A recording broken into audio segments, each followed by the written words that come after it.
The flames roared higher than the barn itself, painting the Arizona night in hellish orange as Eliza Carrington stood between the inferno and the children huddled behind her. "Get back!" she screamed as another timber crashed down, sparks exploding like deadly fireworks. This wasn't just about a school anymore. This was war. And Silas Kane had just made it personal. But how did a Boston school teacher end up fighting for her life in the Wild West? Friends, settle in for a tale of courage, love, and the woman who refused to let evil win. I'm sharing this story from my studio here. Drop a comment about where you're watching from so I can see how far these frontier tales have traveled. Now, let me take you back to where it all began, to a merciless desert where death was closing in. The Arizona sun was a merciless executioner, and it had chosen Eliza Carrington as its next victim. Her boots, once sturdy leather from a Boston cobbler, had split open miles back, leaving her feet bleeding against the scorching sand. Each step was agony, each breath like swallowing fire. The purple mountains in the distance seemed to mock her, dancing and wavering in the heat mirages that turned the whole world into a cruel illusion. "Please," she whispered through cracked lips, though no one was there to hear. Her voice was barely more than a rasp, stolen by 3 days with only half a canteen of water. "Please, God, not here." Not like this. The stagecoach had left her behind at Grayson's stop, if you could even call that collection of abandoned buildings a stop. The driver, a grizzled man named Hank, had taken one look at her fever-flushed face and declared he wouldn't have no sick woman dying in his coach. She'd tried to explain it was just exhaustion from the journey, not cholera or typhoid, but fear made men cruel in these parts. They'd left her with her trunk and a half-hearted promise that another coach would be along in a day or two. That was 4 days ago. Grayson's stop had been a ghost town in the truest sense, empty buildings with doors hanging off hinges, windows staring like hollow eyes, and not a soul to be found. The well was dry. The single store had been ransacked years ago. Even the ravens had abandoned the place. So Eliza had made a choice that now seemed like madness. She'd started walking toward Cedar Springs, the mining town that was supposed to be her new beginning. 20 miles, the faded sign had promised. 20 miles through hell itself. Her mother's locket bounced against her chest with each stumbling step, the gold warm against her skin. Inside was a photograph of her parents on their wedding day, their faces young and hopeful. They'd died of scarlet fever just 2 years ago in Boston, leaving Eliza with nothing but debts and this locket. The teaching position in Cedar Springs had seemed like salvation, a chance to start over where no one knew about the Carrington family's fall from grace, where her father's failed business ventures couldn't follow her. "Stupid girl," she muttered to herself, the words taking precious moisture. Stupid, prideful girl. Pride. That's what had brought her here, really. Pride and desperation in equal measure. When the advertisement had appeared in the Boston Globe, school teacher wanted for growing mining community, room and board included, she'd seen it as divine providence. She'd sold everything, bought her passage west, and never looked back. Now she was going to die for that pride, alone in a desert that would swallow her whole and leave no trace. Her dress, once a respectable navy blue, was now bleached by sun and stained with sweat and dust. The fabric hung heavy on her frame, each fold a burden.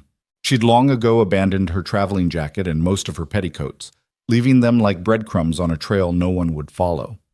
Her bonnet provided little shelter from the sun that seemed to press down on her skull like a brand. A lizard skittered across her path, and Eliza watched it with envy. It belonged here. It understood this place. It wouldn't die of stupidity and thirst. Her knees buckled, and she caught herself with her hands, palms scraping against the burning ground. The pain shot up her arms, but it was distant, unimportant compared to the darkness creeping in at the edges of her vision. "Get up," she commanded herself. "Elizabeth Ann Carrington, you get up right now." But her body wouldn't obey. 28 years of life, and this was how it would end. No husband, no children, no legacy except a few students back in Boston who might remember her fondly for a year or two. She'd come west to matter, to build something, to prove that a woman alone could carve out a place in this world. Instead, she would become another cautionary tale, another fool who thought the frontier would be kind to dreamers. The ground was almost comfortable now, which she knew was a bad sign. When the desert started to feel welcoming, death was extending its hand. She pressed her cheek to the earth and thought she could hear her mother singing the old Irish lullabies from when Eliza was small and scared of thunderstorms. "Mo Store," her mother used to whisper, "my treasure. Be brave, Mo Store." "I tried, Mama," Eliza whispered to the sand. "I tried to be brave." The sun was getting lower, painting the desert in shades of gold and crimson. Beautiful, really. If she had to die, at least the world was putting on a show for her departure. She closed her eyes, fingers clutching the locket, and prepared to let go. That's when she heard the hoofbeats. At first, she thought it was her heart, thundering its last desperate rhythm. But no. The sound was getting closer, accompanied by the jingle of spurs and the creak of leather. Her eyes flew open, but when she tried to call out, only a croak emerged. The rider appeared like something out of a fever dream, silhouetted against the dying light. The horse was massive, dark as midnight, and the man atop it seemed carved from the landscape itself, all lean strength and weathered confidence. He swung down from the saddle before the horse had fully stopped, landing with a grace that spoke of a lifetime in the saddle. His boots kicked up dust as he strode toward her, and Eliza tried to focus on his face, but the sun behind him turned him into shadow and light. "Easy there," he said, and his voice was like cool water, deep and steady. "Easy now, ma'am. You're safe." Strong hands lifted her head, surprisingly gentle, and then, blessed relief, water touched her lips. Not too much, just a trickle, but it was the sweetest thing she'd ever tasted. "That's it," the voice encouraged. "Slow sips. You drink too fast, you'll make yourself sick." She managed to focus on his face then, and even through her delirium, she noticed the details. Weathered skin that spoke of years under this same killing sun, eyes the color of sage after rain, a jaw that looked like it had been chiseled from granite. He was perhaps 35, maybe 40, with premature silver threading through dark hair that needed cutting. "Thank you," she managed to whisper. "Save your voice," he said, but there was kindness in the command. "We need to get you out of this sun. Can you ride?" The question was almost laughable. She couldn't even stand, but she nodded anyway, that damnable pride still flickering somewhere deep inside. He made a sound that might have been amusement or respect. She couldn't tell which. Then, without ceremony, he scooped her up like she weighed nothing at all. The world spun sickeningly, and she instinctively pressed her face against his shoulder. He smelled of leather and sweat and something else, something clean like sage or cedar. "You're burning up," he muttered, settling her in front of him on the saddle. His arm came around her waist, holding her secure against his chest. "How long you been out here?" "Days," she managed.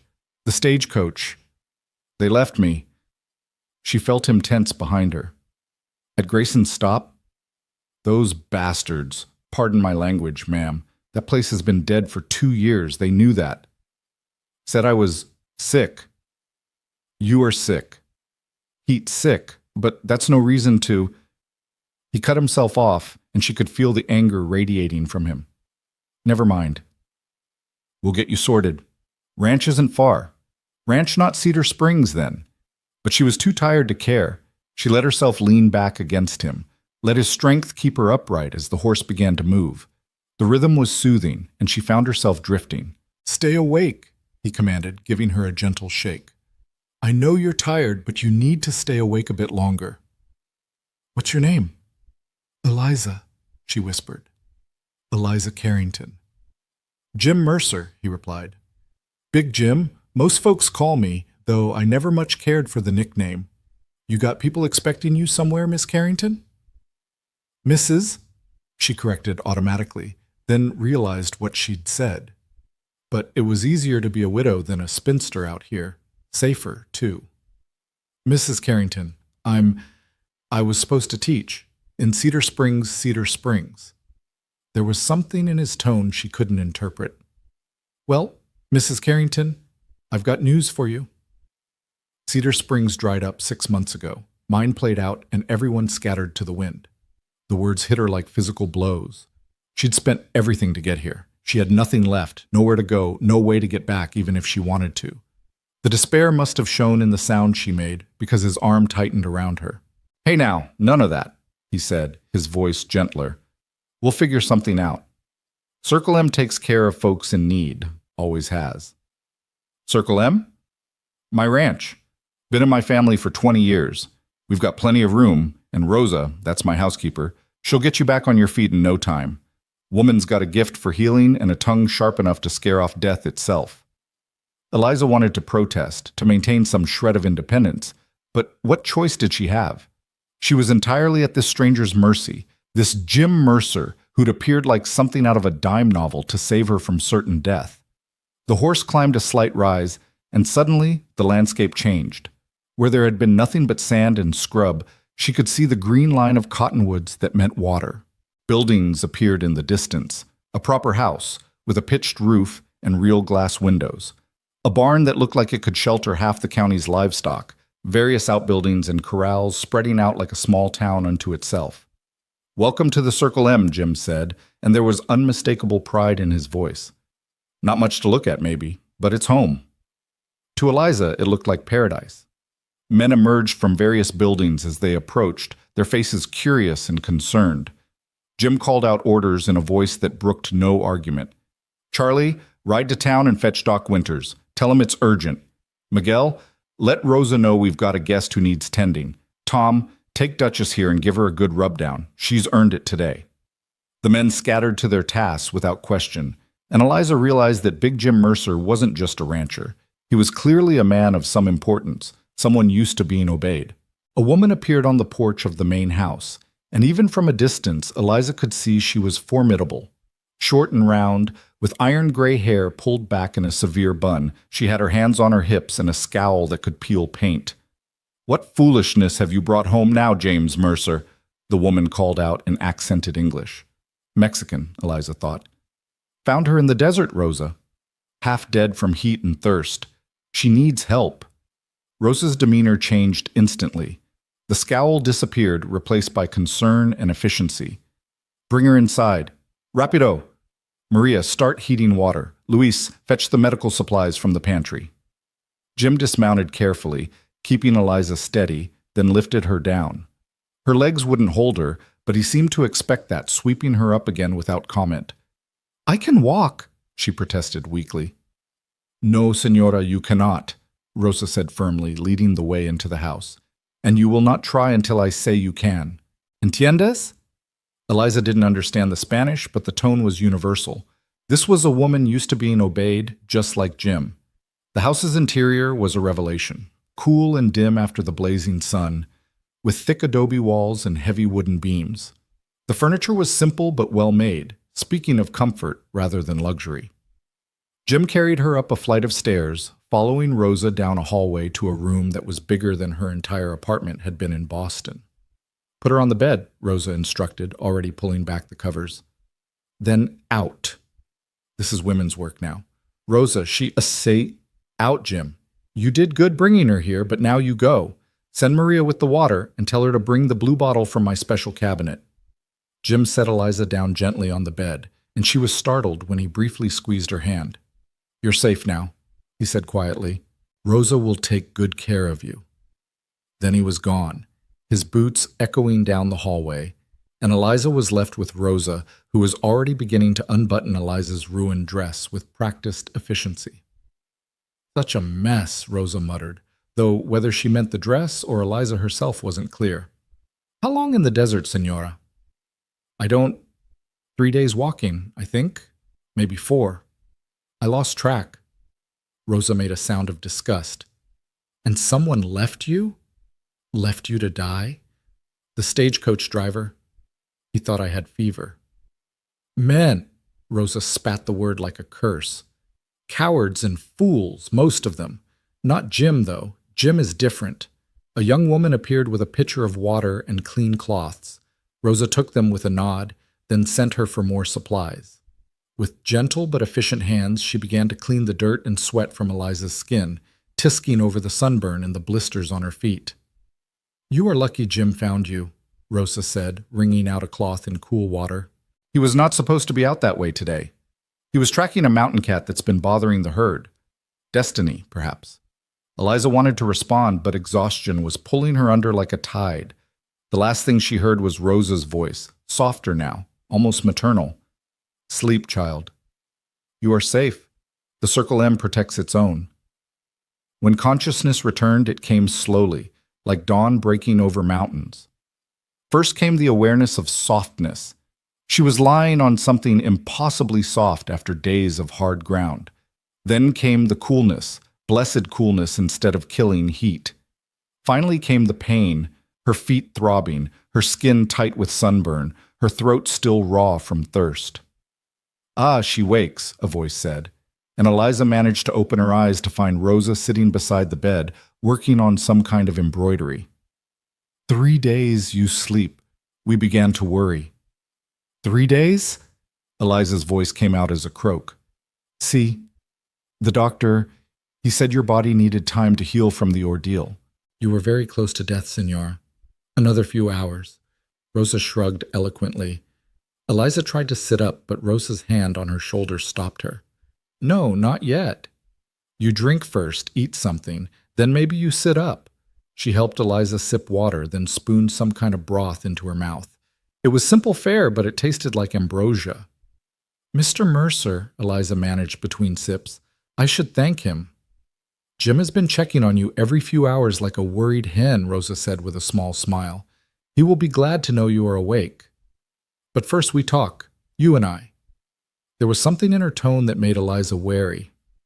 You told Jim you are a widow, Rosa said, and it wasn't a question. Eliza felt heat rise to her cheeks. I have been taking care of you for 3 days, child. I know a woman who has borne children from one who has not. And there is no ring mark on your finger, though you clutch that locket like it holds your soul. Shame flooded through Eliza. She'd been caught in her lie before she'd even properly begun. I won't tell Jim, Rosa continued, but you should know that he is not a man who likes dishonesty. Better to be truthful from the start. A woman alone, unmarried, coming west to teach. Eliza tried to explain. It's safer to be a widow. More respectable. Rosa nodded slowly. This I understand. The world is not kind to women alone. But Jim, he respects courage more than convention. Remember that. Before Eliza could respond, there was a knock at the door. That will be him now, Rosa said, rising. He has the patience of a saint, that one, but 3 days is his limit. She opened the door, and Jim Mercer filled the doorway. He'd cleaned up since she'd last seen him, shaved, hair combed, wearing a fresh shirt, but he still had that quality of belonging to this land, of being carved from it. Mrs. Carrington, he said, and there was genuine warmth in his voice. Good to see you awake. You gave us all a scare. Mr. Mercer. She tried to sit up straighter, aware of how she must look, hair undoubtedly a mess, wearing what appeared to be a borrowed nightgown. I owe you my life. I don't know how to thank you. He waved off her thanks with clear discomfort. Anyone would have done the same. No, Rosa said firmly. They would not. The stagecoach driver proved that. Jim's jaw tightened at the reminder. I've had words with the stage company. The driver won't be leaving any more passengers to die. There was something dangerous in his tone, and Eliza realized that Big Jim Mercer was not a man to cross. I should leave as soon as I'm able, Eliza said. I've imposed enough. Leave for where? Jim asked bluntly. Cedar Springs is dead. The nearest town is Millbrook, and that's 40 miles north. You have people there? Family? Back east? Eliza's silence was answer enough. That's what I thought, Jim said, but not unkindly. He pulled up a chair and sat down, bringing himself to her eye level. Here's what I propose. The Circle M needs a teacher. A teacher? I've got 30 men working this ranch, and more than half can't read or write their own names. It's a problem when they can't read brands or bills of sale, can't write letters home. I've been thinking about hiring someone for a while now, but teachers don't exactly grow on trees out here. You're offering me a position? Room, board, and fair wages for teaching anyone on the ranch who wants to learn. Rosa's been after me about the Mexican children too, the Vaqueros families. They need education same as anyone. Eliza looked between Jim and Rosa, trying to understand if this was charity disguised as employment. Why? She asked finally. Jim seemed surprised by the question. because you need work, and I need a teacher. Seems simple enough to me. Jim does not do charity, Rosa added, understanding Eliza's hesitation. If he offers work, it's because he needs work done. He is practical above all things. Think about it, Jim said, rising. No rush. Get your strength back first. But if you're interested, the offer stands. He turned to leave, then paused at the door. That locket you were holding when I found you, your husband's? The question caught her off guard. She saw Rosa's warning glance and made a split-second decision. My parents, she said quietly. They died 2 years ago. Scarlet fever. Jim nodded slowly. I'm sorry for your loss. Lost my own folks 10 years back. Drought year. This land can be cruel. Yes, Eliza agreed. It can be. But it can be good too, he added, if you give it a chance. If you're strong enough to meet it on its terms. Then he was gone, leaving Eliza with a sense that she'd just been offered more than a job. She'd been offered a chance at the life she'd come west to find, just not in the way she'd expected. He likes you, Rosa said after a moment. He doesn't know me. Jim knows people. It's how he's survived out here, how he's built all this. He saw something in you, out there in the desert, something that made him bring you here instead of just taking you to town. What do you mean? Rosa returned to her embroidery, but there was a knowing smile on her face. Jim Mercer hasn't looked at a woman the way he looked at you in 5 years. Not since his Sarah died. He was married. See, childhood sweethearts. She died in childbirth, the baby too. Nearly broke him. He threw himself into the ranch, built it up to what you see now. But he's been alone too long. We all see it, but he doesn't let anyone close enough to matter. Rosa, I didn't come here looking for... I know, child, but the desert has a way of bringing people what they need, not always what they're looking for. Rest now. Tomorrow is soon enough to think about the future. Over the next days, Eliza grew stronger. She graduated from bed to a chair by the window where she could watch the life of the ranch unfold below. It was like watching a small town in constant motion. Men coming and going, cattle being moved, horses trained, repairs made. And at the center of it all was Jim Mercer, directing the orchestra of work with quiet authority. He visited her each evening, always properly chaperoned by Rosa, always respectful. They talked about books. He had a surprising collection for a ranch in the middle of nowhere. They talked about the ranch, about the challenges of raising cattle in this unforgiving land. They talked about everything except the growing awareness between them, the way their eyes would meet and hold a moment too long. A week after she woke, Eliza took her first walk outside. Jim insisted on accompanying her, offering his arm for support. The sun that had nearly killed her now felt gentle on her skin. The desert that had been her enemy now seemed almost beautiful in the morning light. It changes, doesn't it? Jim said, seeming to read her thoughts. The land. Once it's tested you and you've survived, it's different, like you've earned the right to find it beautiful. Is that what happened to you? He was quiet for a moment. My father brought us here when I was 15. I hated it, hated the heat, the dust, the isolation. Spent 2 years plotting how to get back east. Then one day, I was out checking fence lines and got caught in a sandstorm. Thought I was going to die, honestly. But I found shelter in a cave, waited it out, and when I emerged, the sunset was painting everything gold and red and purple. Most beautiful thing I'd ever seen. That's when I knew I belonged here. And your wife? Did she love it too? Jim's step faltered slightly. Sarah was born here. This land was in her blood from the start. She used to say the desert loved those who respected it. She respected it, but it took her anyway. I'm sorry. It was a long time ago. But thank you. They walked in comfortable silence until they reached a small rise that gave a view of the entire ranch spread out below. So, Jim said, have you thought about my offer? Eliza had thought of little else. You don't even know if I can teach. You taught in Boston, didn't you? Yes, but that was children from good families, with books and slates and proper supplies. We can get supplies. As for good families, he gestured toward the ranch. These are good men, Mrs. Carrington. Hard-working, honest men who just never had the chance to learn. Same with the children. They deserve that chance, don't you think? Yes, Eliza said firmly. They do. So you'll take the position? She looked out over the Circle M, this unlikely sanctuary that had saved her life. She thought about her empty apartment in Boston, her meager savings spent on a journey to nowhere. She thought about Jim Mercer, this complicated man who'd built an empire in the desert, and now wanted to give his people the gift of education. Yes, she said. I'll take it. Jim's smile transformed his face, making him look years younger. Good. That's good. We'll set you up in the old foreman's cabin.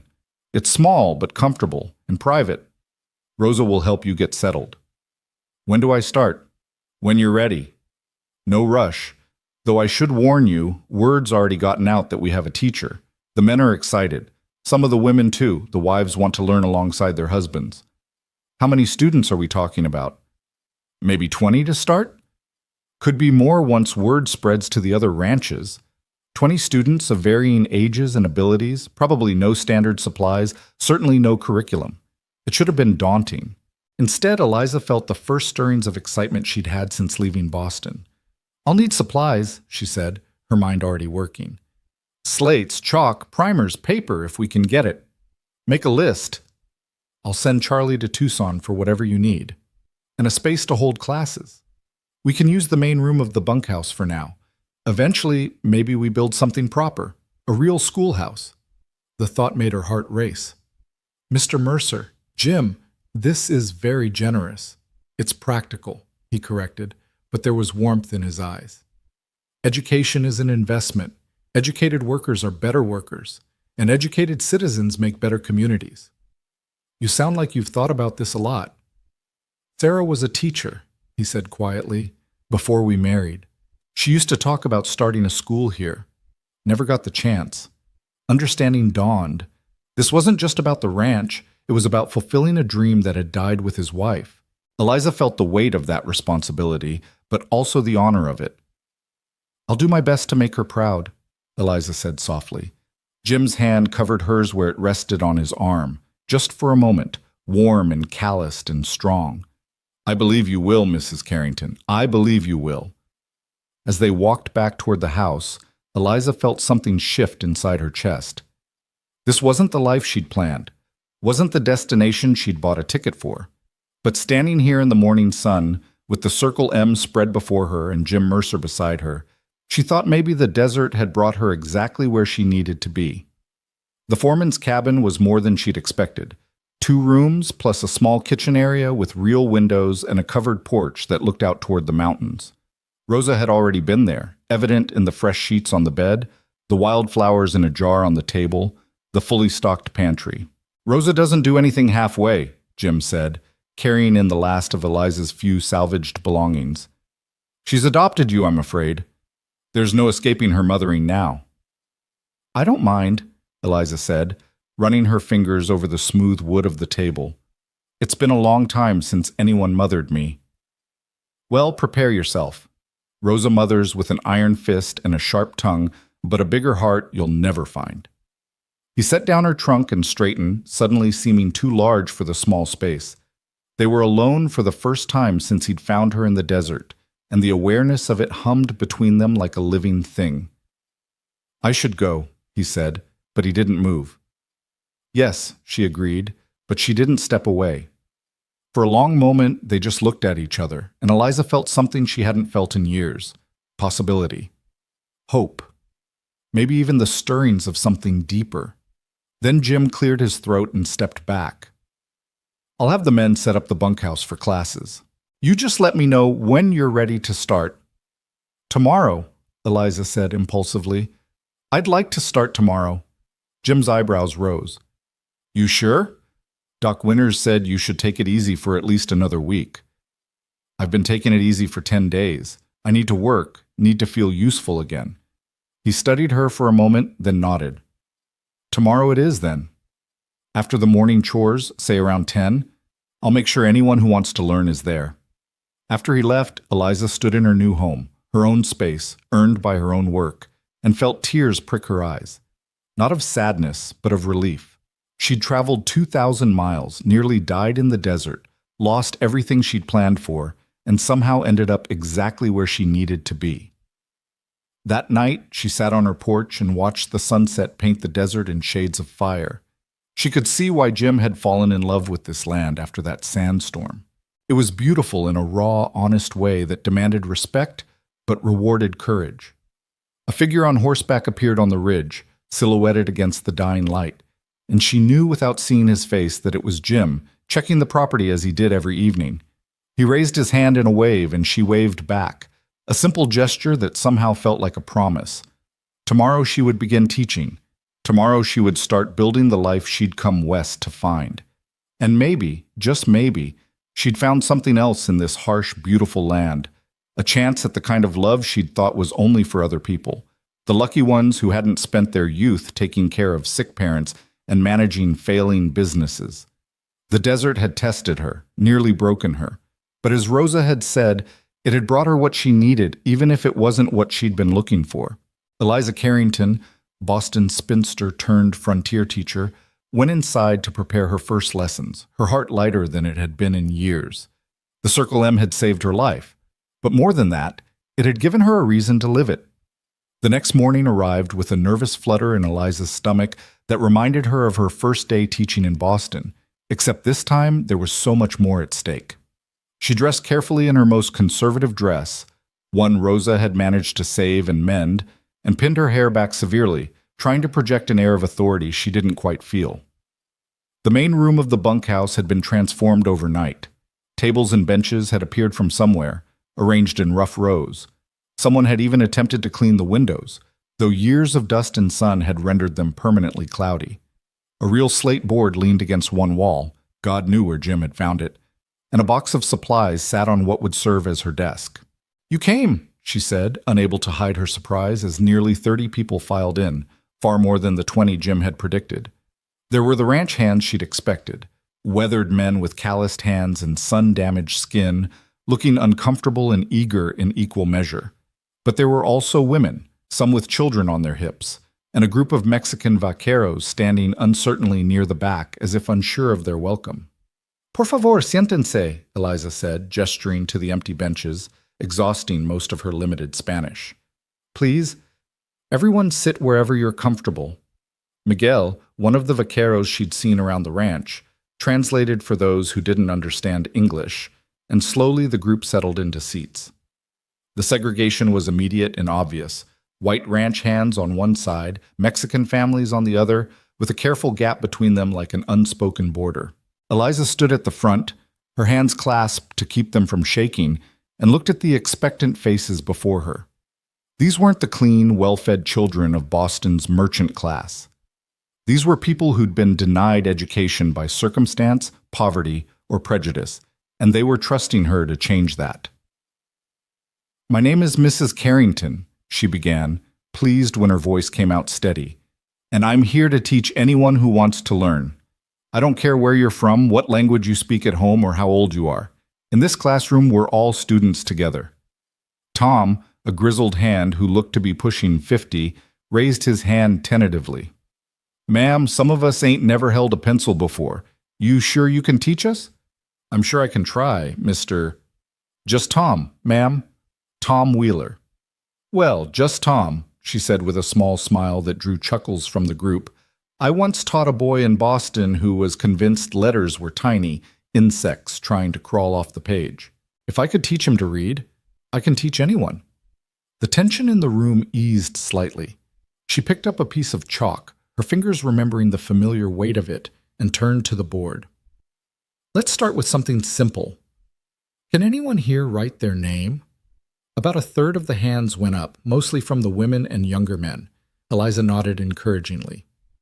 "Good. Those who can write will help those who can't. We learn together here." She wrote her own name on the board in clear, careful letters. "This is my name, Elizabeth Carrington, but you can call me Mrs. C if that's easier." She turned back to face them. "Now, who wants to learn to write theirs first?" After a moment's hesitation, a young Mexican boy, perhaps 7 years old, raised his hand. His mother tried to pull it down, whispering urgently in Spanish, but the boy stood up anyway. "I want to learn," he said in accented English. "What's your name?" Luis Delgado. Come on up, Luis.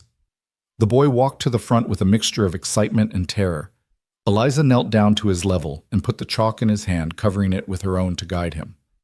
L, she said, making the shape. U-E-S, Luis. The letters were shaky, uneven, but they were there. Luis's face lit up like she'd given him gold. I did it, he exclaimed in Spanish, then remembered and repeated in English. I write my name. You certainly did, Eliza said warmly. Who's next? The ice broken, others began to volunteer. She worked with each one patiently, never showing frustration when someone needed multiple attempts, praising every small success. When Big Tom Wheeler finally managed a recognizable T, his weathered face split into a grin that took 20 years off his appearance. 2 hours passed in what felt like minutes. By the end, everyone could at least write the first letter of their name, and some had managed their full names. It was a small victory, but Eliza could see what it meant to them. These people had been told, directly or indirectly, that education wasn't for them. Now they were proving otherwise. Same time tomorrow? She asked as the session ended. The enthusiastic response was answer enough.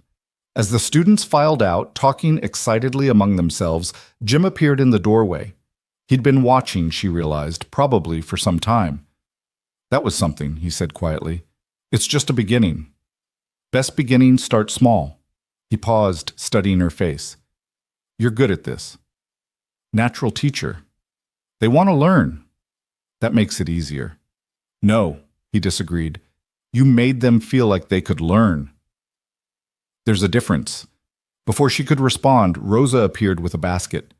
You did not eat breakfast, she scolded. And now it is past noon. You will make yourself sick again. I'm fine, Rosa. You will eat, Rosa interrupted, thrusting the basket at her. No arguments. Jim chuckled. Might as well give in. Rosa always wins these battles. They ended up eating on the porch of Eliza's cabin, thick sandwiches and cool lemonade that tasted like heaven after the morning's work. Jim stretched his long legs out, looking more relaxed than she'd seen him. Luis Delgado, he said after a while. His father works for me. Good man, one of my best with horses. He was proud today, watching his son. All parents want better for their children. Yes. Something shadowed passed over his face. They do. Eliza wanted to ask about the child he'd lost, but it felt too personal, too soon. Instead, she said, I need more supplies if we're going to continue. Paper especially, and more primers. Some of the women want to learn to read, not just write. Make your list. Charlie's going to Tucson end of the week. Jim, the expense, is mine to worry about, he cut her off gently. You just teach. That evening, as had become their routine, Jim stopped by during his rounds. They sat on her porch watching the sunset, a comfortable silence between them. But tonight there was something different in the air, a charge like the feeling before a storm. You're not who I expected, Jim said suddenly. What did you expect?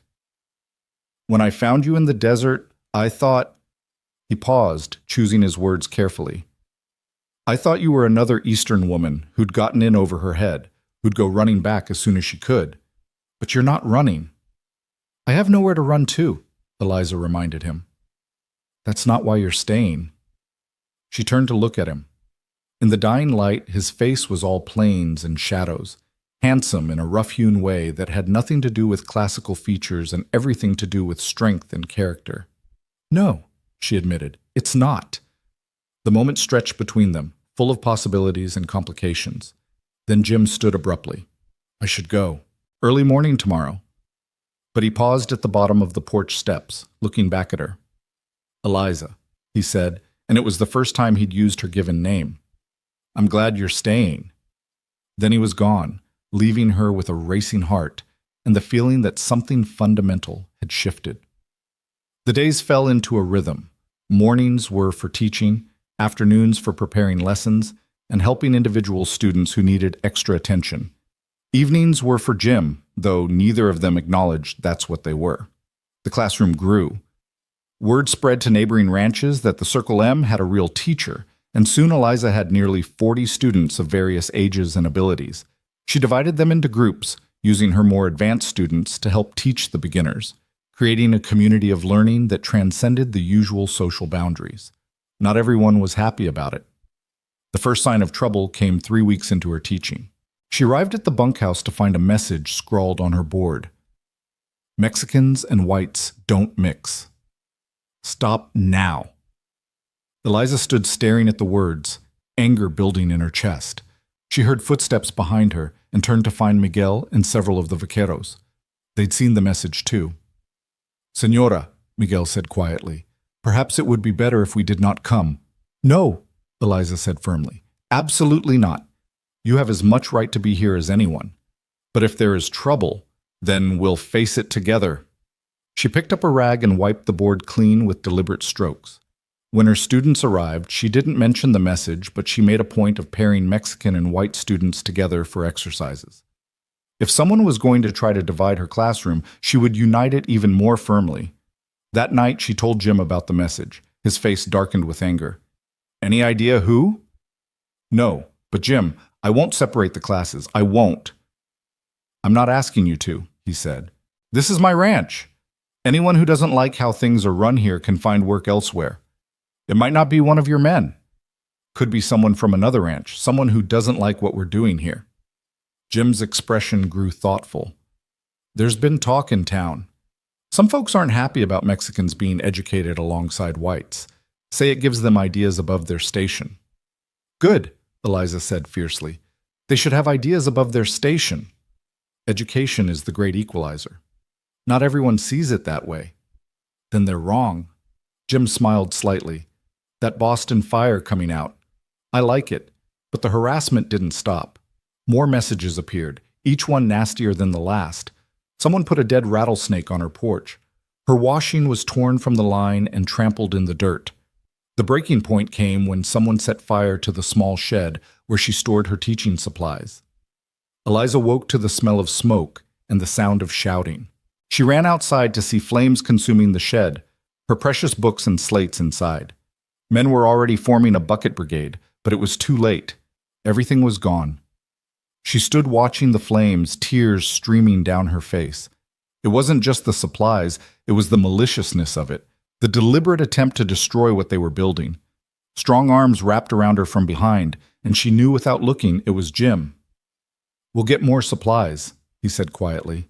That's not the point. I know. She turned in his arms, not caring who might see. Why? Why does teaching people to read and write threaten them so much? Because ignorance is control, Jim said. Keep people from reading. They can't read contracts, can't read laws, can't learn about their rights. Some folks have built their whole lives on keeping others down. You're threatening that. Good, she said fiercely. That's my girl, Jim murmured, then seemed to realize what he'd said. He started to step back, but Eliza caught his arms. Jim, this isn't the time, he said gently. You're upset. I'm not upset about the fire. Well, I am, but...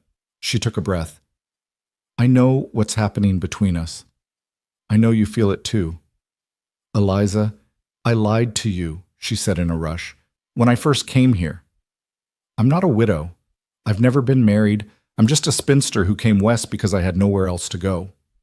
Jim was quiet for a long moment, and Eliza felt her heart sink. Then he laughed, actually laughed. Is that all? Rosa told me weeks ago. She what? Rosa knows everything that happens on this ranch. She also told me she thought you were perfect for me, but I figured that out on my own. Jim Mercer, are you courting me? Been trying to for weeks, he admitted, though having your shed burned down wasn't quite the romantic gesture I had in mind. Despite everything, Eliza found herself laughing. It bubbled up from somewhere deep inside, mixed with tears and exhaustion and relief. You're both fools, Rosa's voice came from behind them, standing here making cow eyes at each other while the shed burns. Come inside. I make coffee. As they followed Rosa to the main house, Jim kept his hand on Eliza's back, a protective gesture that felt like a claim. Several of the men noticed, and Eliza saw nods of approval. She was under Jim Mercer's protection now, officially. That would mean something. Over coffee in Rosa's kitchen, they made plans. Jim would send to Tucson for more supplies, better ones this time. They would build a proper schoolhouse, one that couldn't be burned easily, and they would find out who was behind the harassment. I have my suspicions, Jim said darkly. There's a man been sniffing around lately. Silas Kane. Says he's a land speculator from back east. What does he want? What all speculators want, to buy low and sell high. He's been trying to buy up water rights especially. But what does that have to do with my school? Educated people are harder to cheat, Rosa said bluntly.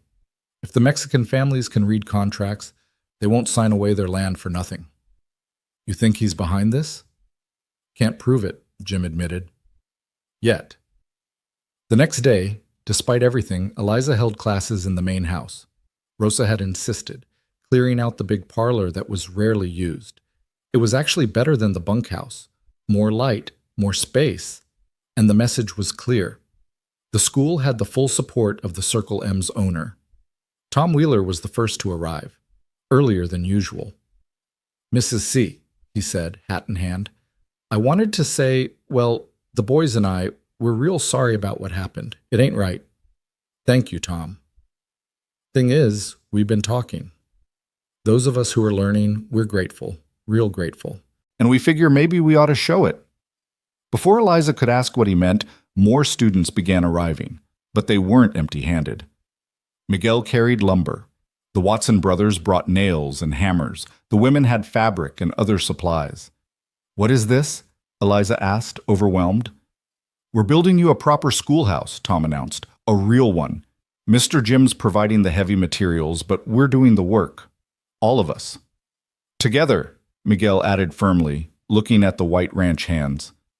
We build together. Eliza felt tears prick her eyes. I don't know what to say. Don't say nothing, Tom replied gruffly. Just keep teaching us to read. The schoolhouse raising became an event. For 3 days, the entire ranch worked together. The Mexican and white families labored side by side, sharing tools, sharing water, sharing jokes that transcended language barriers.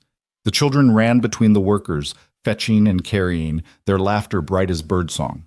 Jim worked alongside his men, shirt sleeves rolled up, sweat glistening on his skin. More than once, Eliza caught herself staring, and more than once, she caught him staring back. On the second day, Silas Kane appeared.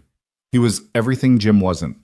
Soft where Jim was hard, pale where Jim was sunbrowned, calculating where Jim was straightforward.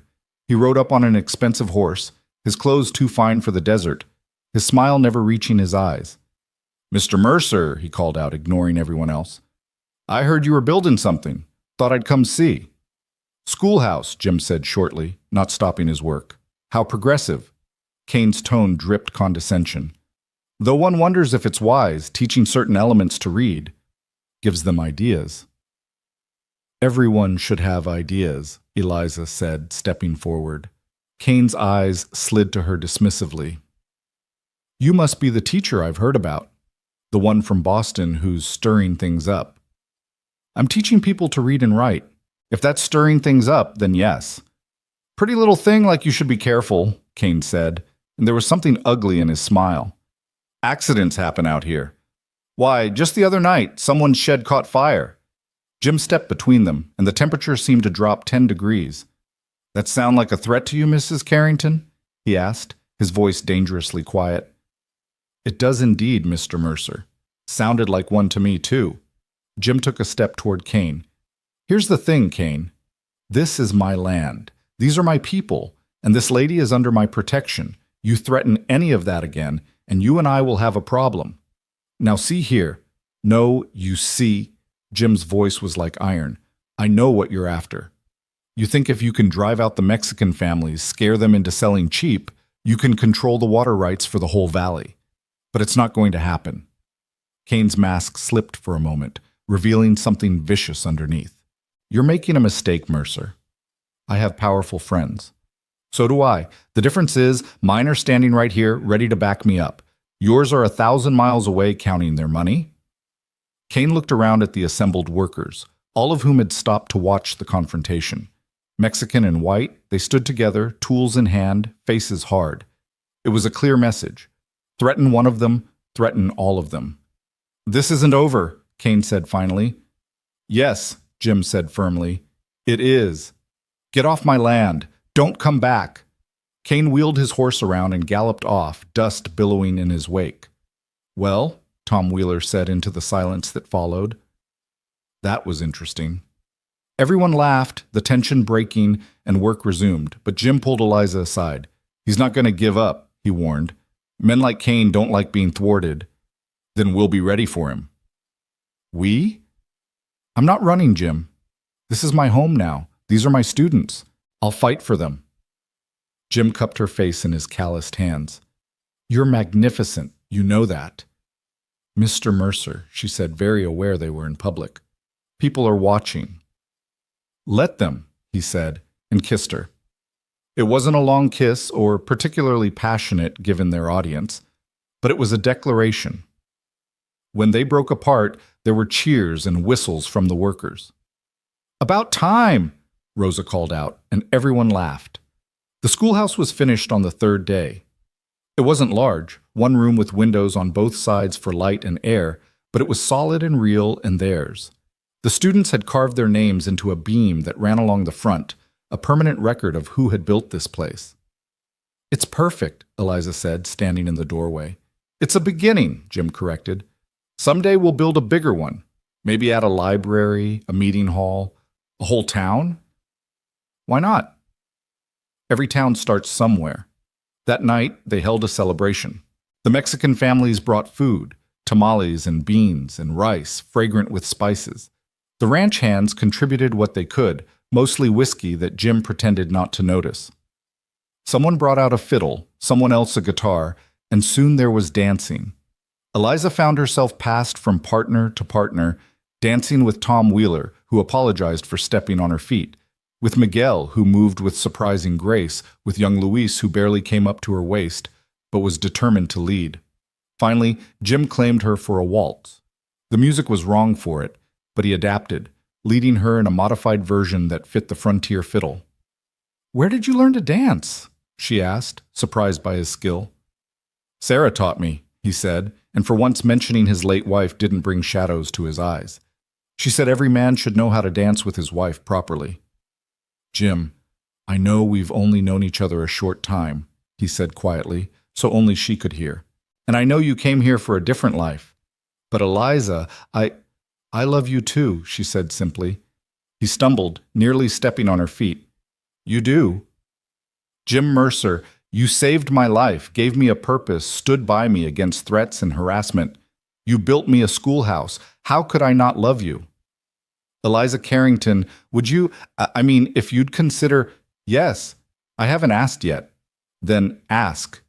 He stopped dancing, right there in the middle of everyone, and dropped to one knee. The music stopped, conversation ceased, and suddenly they were the center of attention. "Eliza Carrington," Jim said, his voice carrying clearly. "You came into my life like a desert storm, unexpected and transformative. You've brought learning to this place, unity to people who were divided, and light to a heart I thought would stay dark forever. Would you do me the honor of becoming my wife?" "Yes," Eliza said, tears streaming down her face. "Yes, absolutely yes." The celebration that followed was loud enough to be heard in Tucson, but even in the joy of the moment, Eliza couldn't shake the feeling that Kane wouldn't give up so easily. She was right. 3 nights later, she woke to the sound of horses, many horses. She looked out her window to see torches, dozens of them, surrounding the schoolhouse. "No," she breathed, grabbing her robe and running outside. But Jim and his men were already there, armed and ready. They'd been expecting this. "Kane," Jim called out to the man on the lead horse, "I told you not to come back." "You can't stop progress, Mercer," Kane called back. "This valley needs development, not some foolish experiment in educating savages." "The only savage I see is you," Jim replied. "Now get off my land before someone gets hurt. You're outnumbered 3-1. Maybe, but we're defending our home. That makes us worth 10 of your hired thugs." It was a standoff, torches flickering in the darkness, hands hovering near weapons. Then Eliza stepped forward. "Mr. Kane," she called out, her teacher's voice carrying with authority, "you want to burn down a schoolhouse, a place where children learn to read and write. Is that really the legacy you want?" Is that what your powerful friends back east would approve of? Stay out of this, woman. No. She moved to stand beside Jim. You see, I wrote to those friends of yours. The newspapers, too. They're very interested in the story of a Boston teacher bringing education to the frontier. How do you think they'll react when they hear their associate burned down a schoolhouse full of children's primers? It was a bluff. She hadn't written to anyone yet, but Kane didn't know that. You're lying. The Boston Globe, the New York Times, Harper's Weekly, she listed, remembering the publications from her teaching days. They love a good story about frontier justice, especially when it involves a villain trying to stop children from learning to read. Kane's men were shifting uncomfortably. Burning down a ranch building in a dispute was one thing, burning down a schoolhouse was another. That was the kind of thing that got you hunted by federal marshals. This isn't over, Kane said finally, but the threat sounded hollow. Yes, it is, Jim said.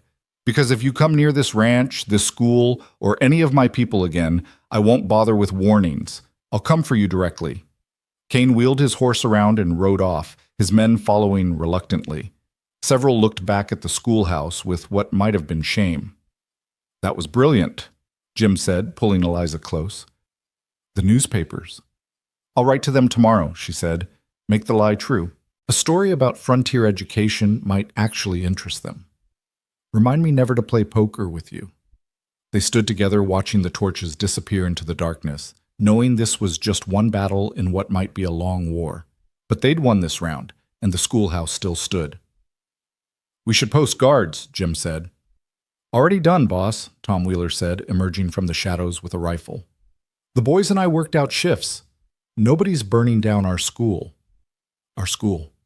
The words warmed Eliza's heart. Over the next weeks, Kane tried other tactics.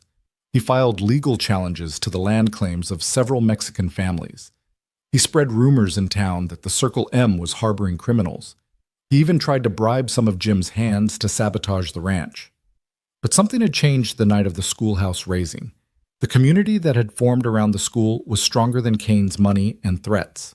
The Mexican families and white ranchers stood together, sharing information, resources, and support, and the school thrived.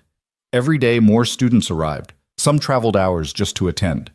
Eliza started teaching evening classes for those who worked during the day. She taught English to Spanish speakers and Spanish to English speakers, creating bridges of language and understanding. One particularly hot afternoon, she was teaching arithmetic to a mixed group of children when a shadow fell across the doorway. She looked up to see a well-dressed woman she didn't recognize, accompanied by an older gentleman with an official-looking bearing. Mrs. Carrington? The woman said. My name is Mrs. Eleanor Whitman. I'm from the Territorial Education Board. Eliza's heart sank. This had to be Kane's doing. Some official challenge to her credentials or the school's legitimacy.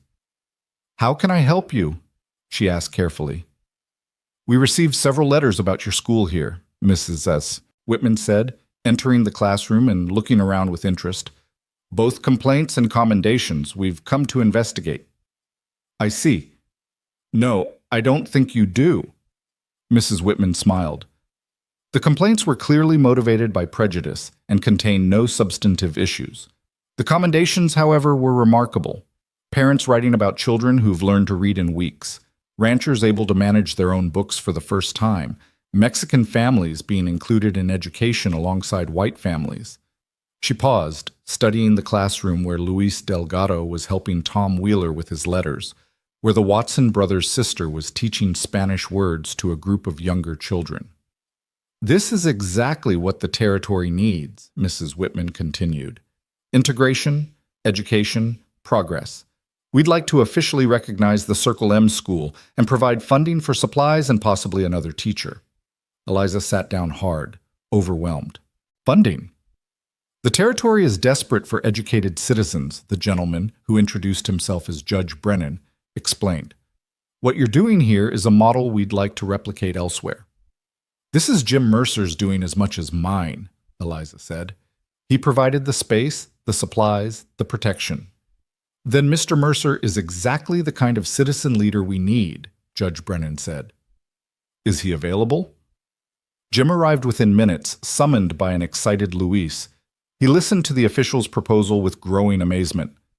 You want to make this an official territorial school? He asked.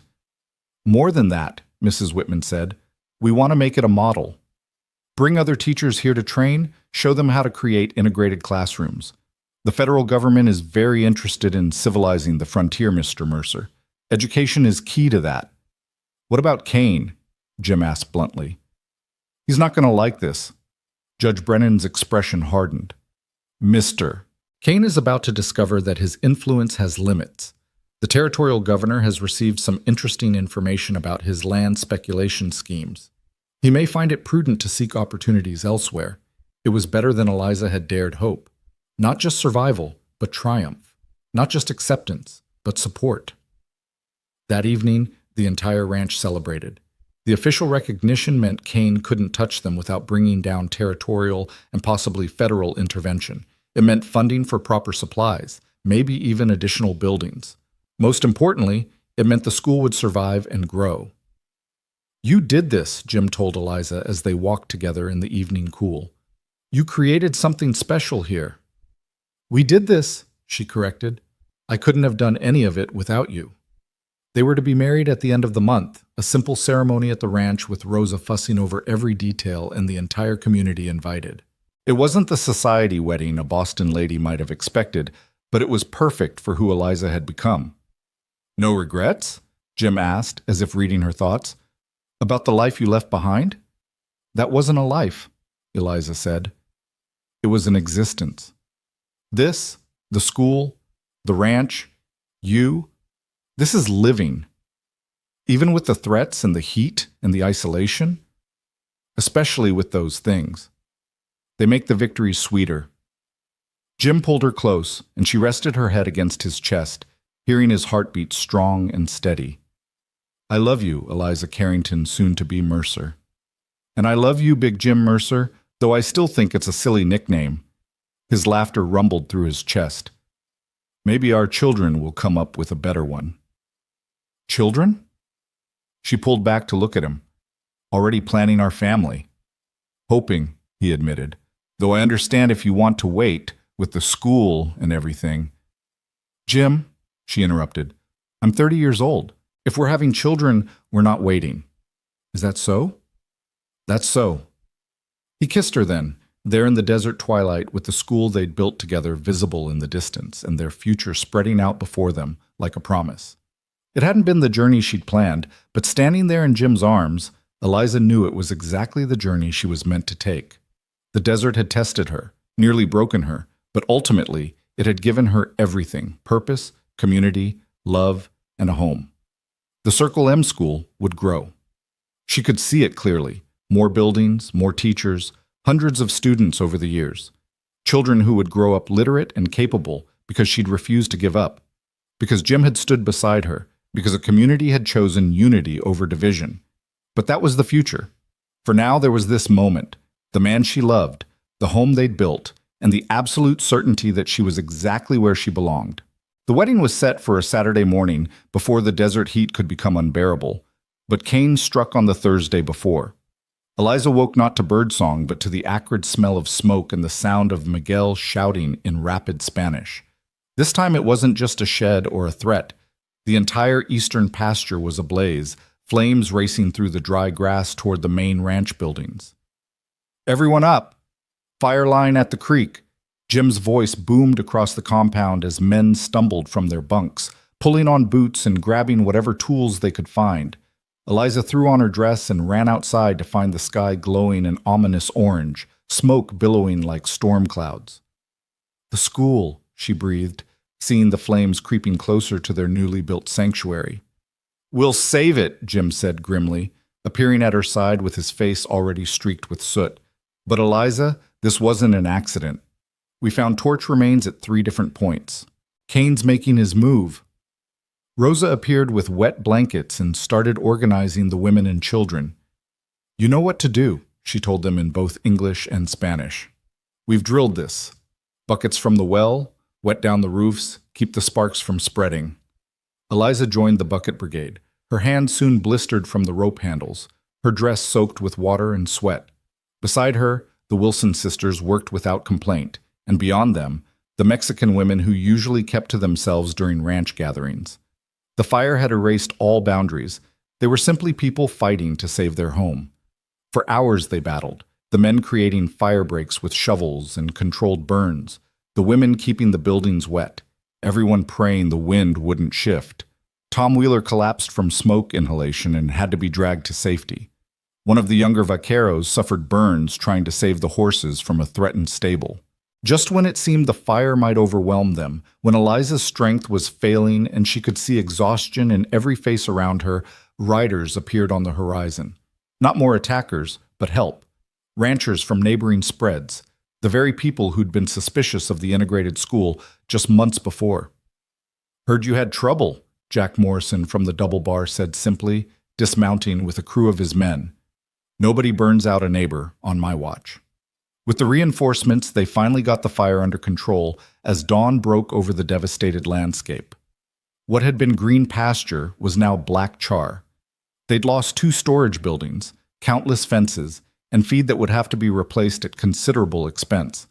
But the house, the school, and most importantly, no lives had been lost.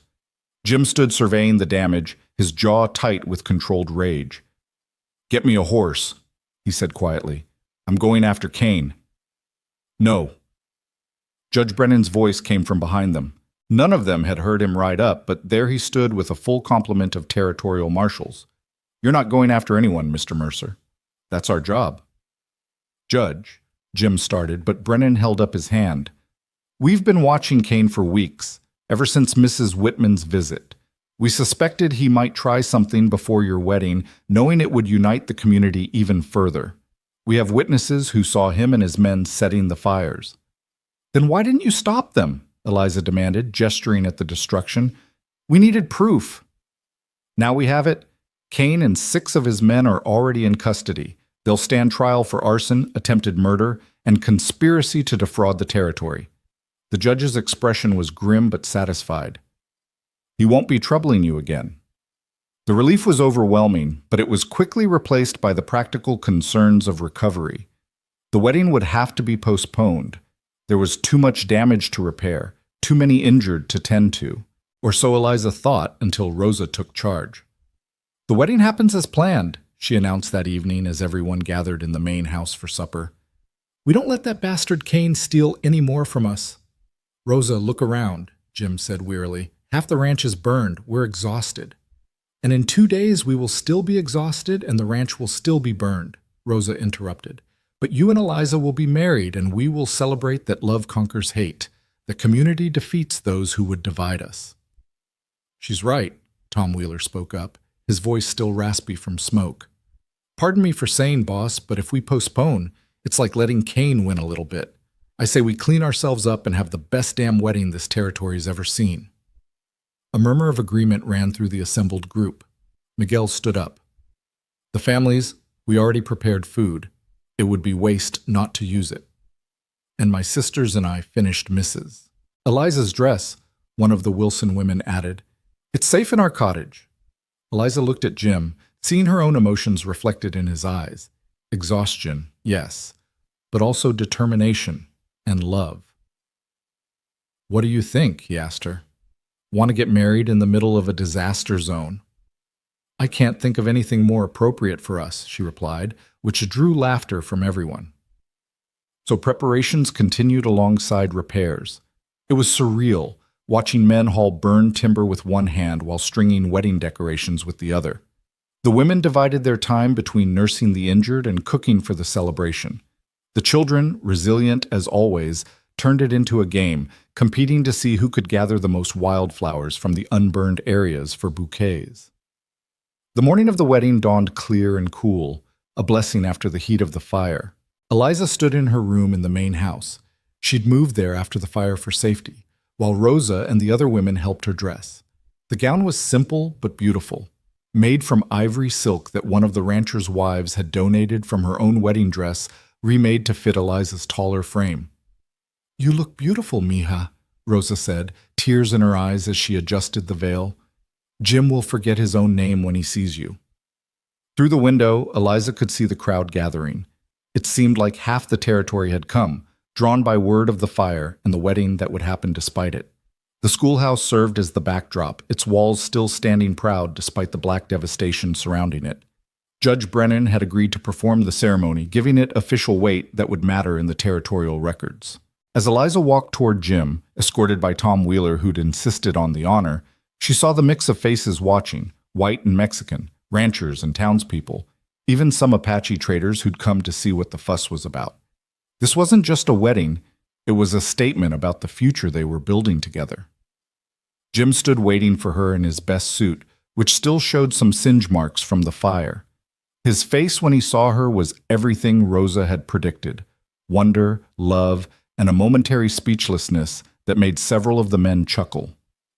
"Dearly beloved," Judge Brennan began, his voice carrying across the assembled crowd, "we gather here in the shadow of destruction to celebrate creation, in the aftermath of hate to witness love, in the face of those who would divide us to unite two hearts, and through them, our community." It wasn't the traditional opening, but nothing about this was traditional. As they exchanged vows, Eliza could smell smoke still lingering in the air, could see the exhaustion in Jim's eyes, even as he promised to love and cherish her, could hear Luis Delgado translating for his grandmother in whispered Spanish. "I, James Samuel Mercer, take you, Eliza Ann Carrington, to be my wife," Jim said, his voice strong despite everything. "I promise to stand beside you against all threats, to support your dreams as my own, to learn from your courage and teach you my strength. I promise this before God and this community we've built together, in prosperity and adversity, in peace and conflict, until death parts us." Eliza's own vows came from her heart, unscripted despite Rosa's attempts to make her practice. "I, Eliza Ann Carrington, take you, James Samuel Mercer, to be my husband. You saved my life in the desert, but more than that, you gave me purpose. I promise to stand with you, to challenge you when you need challenging, to comfort you when you need comfort, to build with you a life and a legacy that honors both love and learning. I promise this with all that I am and all that I hope to be." When Judge Brennan pronounced them husband and wife, when Jim kissed her with a tenderness that made her knees weak, the cheer that went up could probably be heard in Tucson. But it was what happened next that Eliza would remember most clearly. Luis Delgado stepped forward with a piece of paper, clearly nervous. Senora Mercer," he said, stumbling over her new name. "We wrote something. All the students." He handed her the paper, and Eliza read it aloud, her voice breaking with emotion. "To our teacher who came from the desert, who opened our minds and our hearts, to Mr. Jim, who protected our school. Today you are married. Tomorrow we continue learning. Thank you for showing us that together we are stronger than those who would keep us apart." It was signed by every student, some with full names, some with just initials, some with simple X marks, but all representing commitment to the future they were building. The celebration that followed was unlike any wedding reception in Boston society. There were no carefully planned courses, no receiving lines, no proper protocol. Instead, there were tables groaning with food that represented every culture present. Rosa's tamales next to Mrs. Morrison's fried chicken, Apache fry bread alongside German strudel from the Hoffman family. Musicians played everything from Mexican folk songs to Irish jigs, and everyone danced with everyone else, propriety be damned. As the sun set, painting the scarred landscape in forgiving gold, Eliza found herself standing with Jim at the edge of the celebration, looking out at what remained of their eastern pasture. "We'll have to rebuild," Jim said quietly. "It'll take months, maybe years to fully recover." "We will rebuild," Eliza agreed. "But Jim, look." She gestured to the celebration behind them. 6 months ago, these people barely spoke to each other. Now they're dancing together, their children play together, they fought a fire together. That's what Cain never understood. He thought he could burn us out, but he only forged us stronger. Jim pulled her closer. "When I found you in that desert, I thought I was saving you. But you saved all of us, didn't you? Brought us together in a way I never could have." "We saved each other," Eliza said firmly. "That's what partners do." Their wedding night was spent not in romantic solitude, but helping tend the injured and organizing the cleanup efforts. It wasn't what most brides dreamed of, but when Jim finally carried her over the threshold of their room near dawn, both of them exhausted and still smelling faintly of smoke, Eliza couldn't imagine anything more perfect. They fell asleep holding each other, still fully clothed, as the sun rose on their first day as husband and wife. The weeks that followed were a blur of activity. True to Judge Brennan's word, Kane stood trial and was sentenced to 5 years in territorial prison. His assets were seized and distributed among those he'd tried to defraud, providing some compensation for the damage he'd caused. Several of his men testified against him in exchange for lighter sentences, revealing a web of corruption that reached back to Eastern investors who quickly distanced themselves when the scandal broke.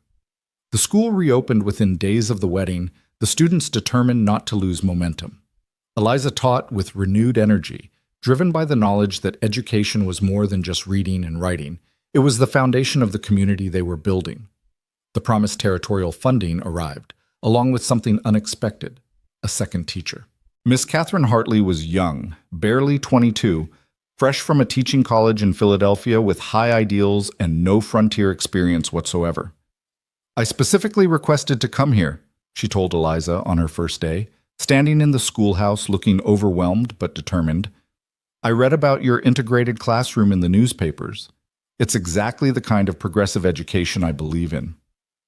Eliza studied the young woman, seeing something of herself from months ago, the eagerness, the naivety, the conviction that education could change the world.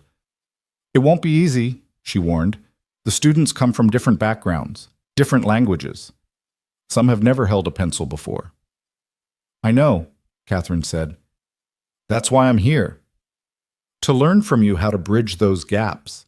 Having an assistant transformed what Eliza could accomplish. Catherine took over the beginning readers while Eliza worked with advanced students. They started a Sunday school for adults who couldn't attend during the week, and Catherine's youth and enthusiasm drew in teenagers who'd been hesitant before.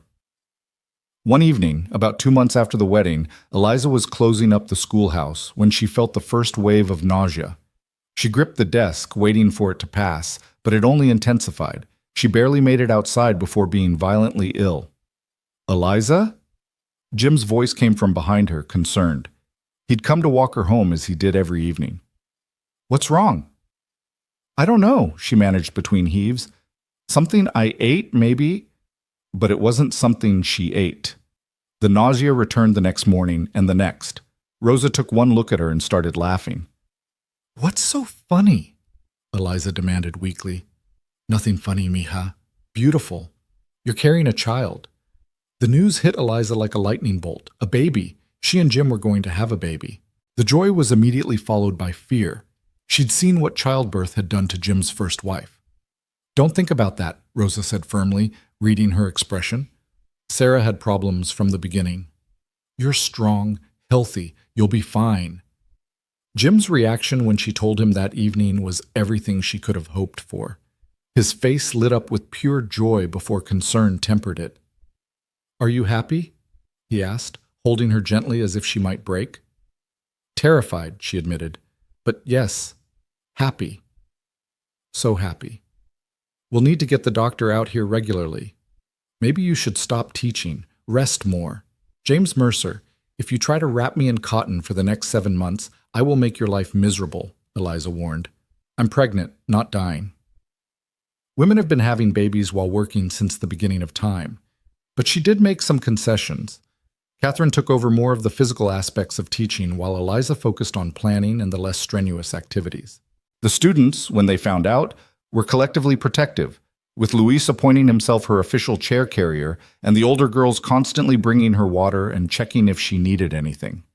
As her pregnancy progressed and her condition became obvious, Eliza expected some judgment, especially from the more conservative families.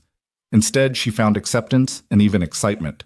The baby would be born into their community, would grow up in the integrated world they were building. It was a symbol of the future they were creating.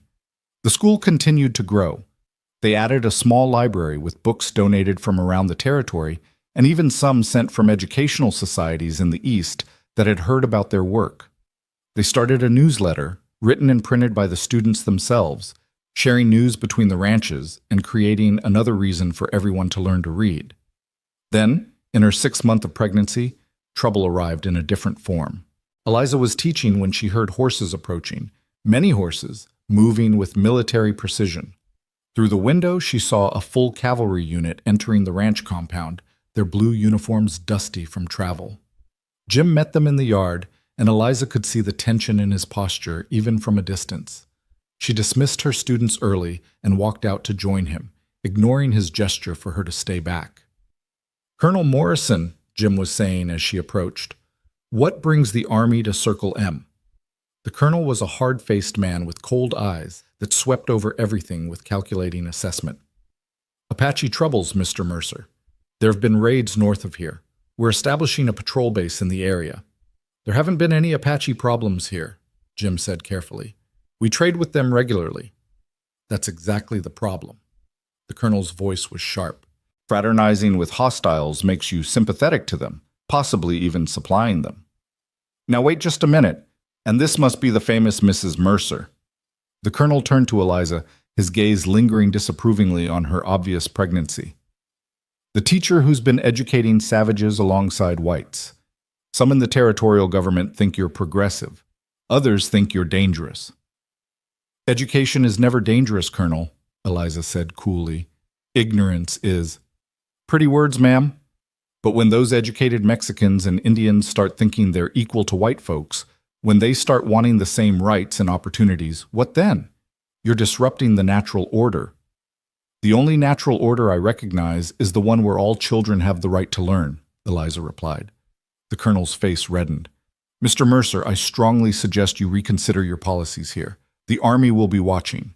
Any sign of Apache collaboration, any indication that this ranch is harboring hostiles or sympathizers, and we'll take action." "Is that a threat?" Jim asked quietly. "It's a warning." "Good day."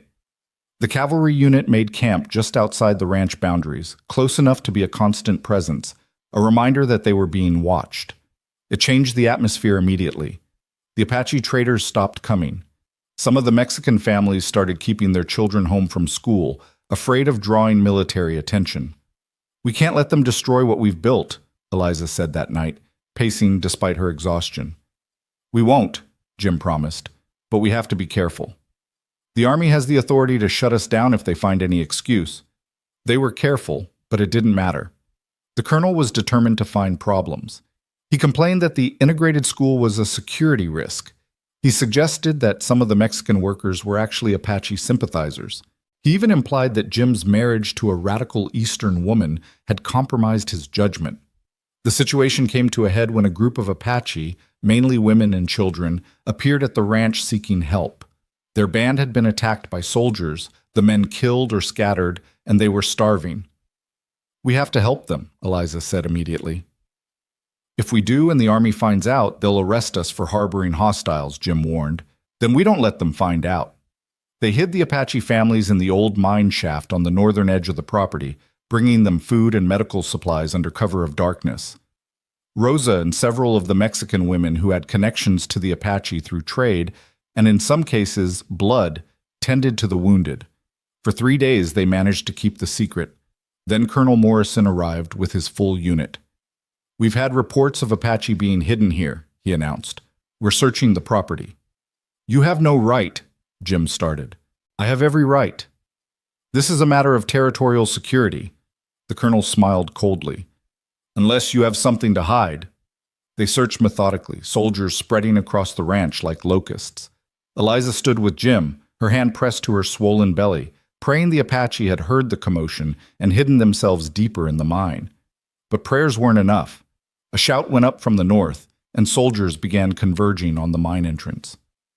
"No," Eliza breathed, starting forward, but Jim caught her arm. "Don't. It'll only make things worse." They could only watch as the Apache were dragged out, 3 women, 5 children, and an old man who could barely walk. The soldiers were rough, using more force than necessary, and when one of the children cried out in fear, his mother tried to comfort him and was struck with a rifle butt for her efforts. "Stop!" Eliza shouted, pulling free from Jim and moving forward before he could stop her. "They're not combatants. They're refugees. They're hostiles, ma'am," the colonel said coldly, "and you've been harboring them." "That's treason." "It's humanity," Eliza shot back. Something you seem to have forgotten. The colonel's face darkened.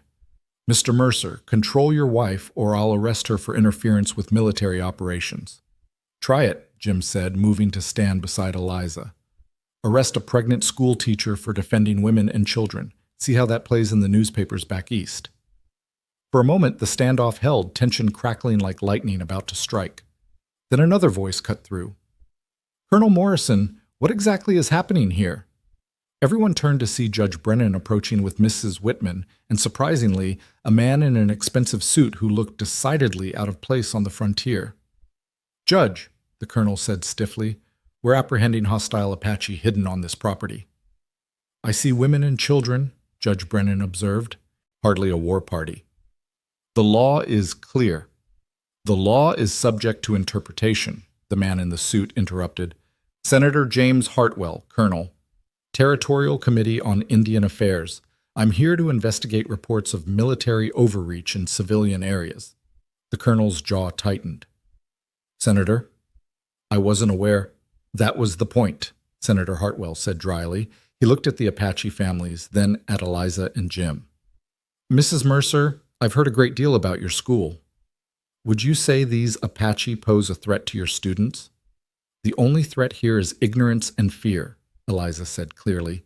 These people came seeking help. We gave it, as any Christian should. Harboring hostiles is a crime, the colonel insisted. Harboring refugees is an act of conscience, the senator countered. Colonel, release these people immediately. Sir, I must protest. Protest all you like from your new posting. You're being transferred, effective immediately. Your replacement will arrive within the week. The colonel's face went from red to white. You can't. I can, and I have. The Army's role is to protect citizens, not terrorize them. You've overstepped your authority, Colonel. Be grateful I'm only transferring you and not court-martialing you. As the soldiers reluctantly released the Apache, the senator approached Jim and Eliza. Mrs. Whitman wrote to me about your work here, he said. The territory needs more integration, not less. More education, not ignorance. What you're doing here is a model for the future. He paused, looking at Eliza's pregnant form with a slight smile. Though perhaps you should consider taking some rest, Mrs. Mercer. You look ready to deliver at any moment. Not for another month, Senator, Eliza said, though she was exhausted from the confrontation. Well, when the child comes, he or she will be born into a better world because of what you've built here. He turned to address the gathered crowd, his voice carrying. Let it be known that the Circle M School and all who learn and teach here are under federal protection. Anyone who threatens this institution or its people will answer to the full authority of the United States government. As the senator departed with Judge Brennan and Mrs. Whitman, taking the humiliated colonel with them, the ranch erupted in celebration. The Apache were tended to properly. The school bells rang in triumph, and for the first time in weeks, the shadow of military threat lifted.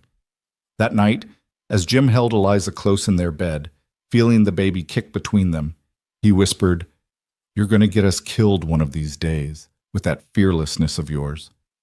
Or save us all, she whispered back. It's hard to tell sometimes. That's the truth of it, he agreed, kissing her forehead.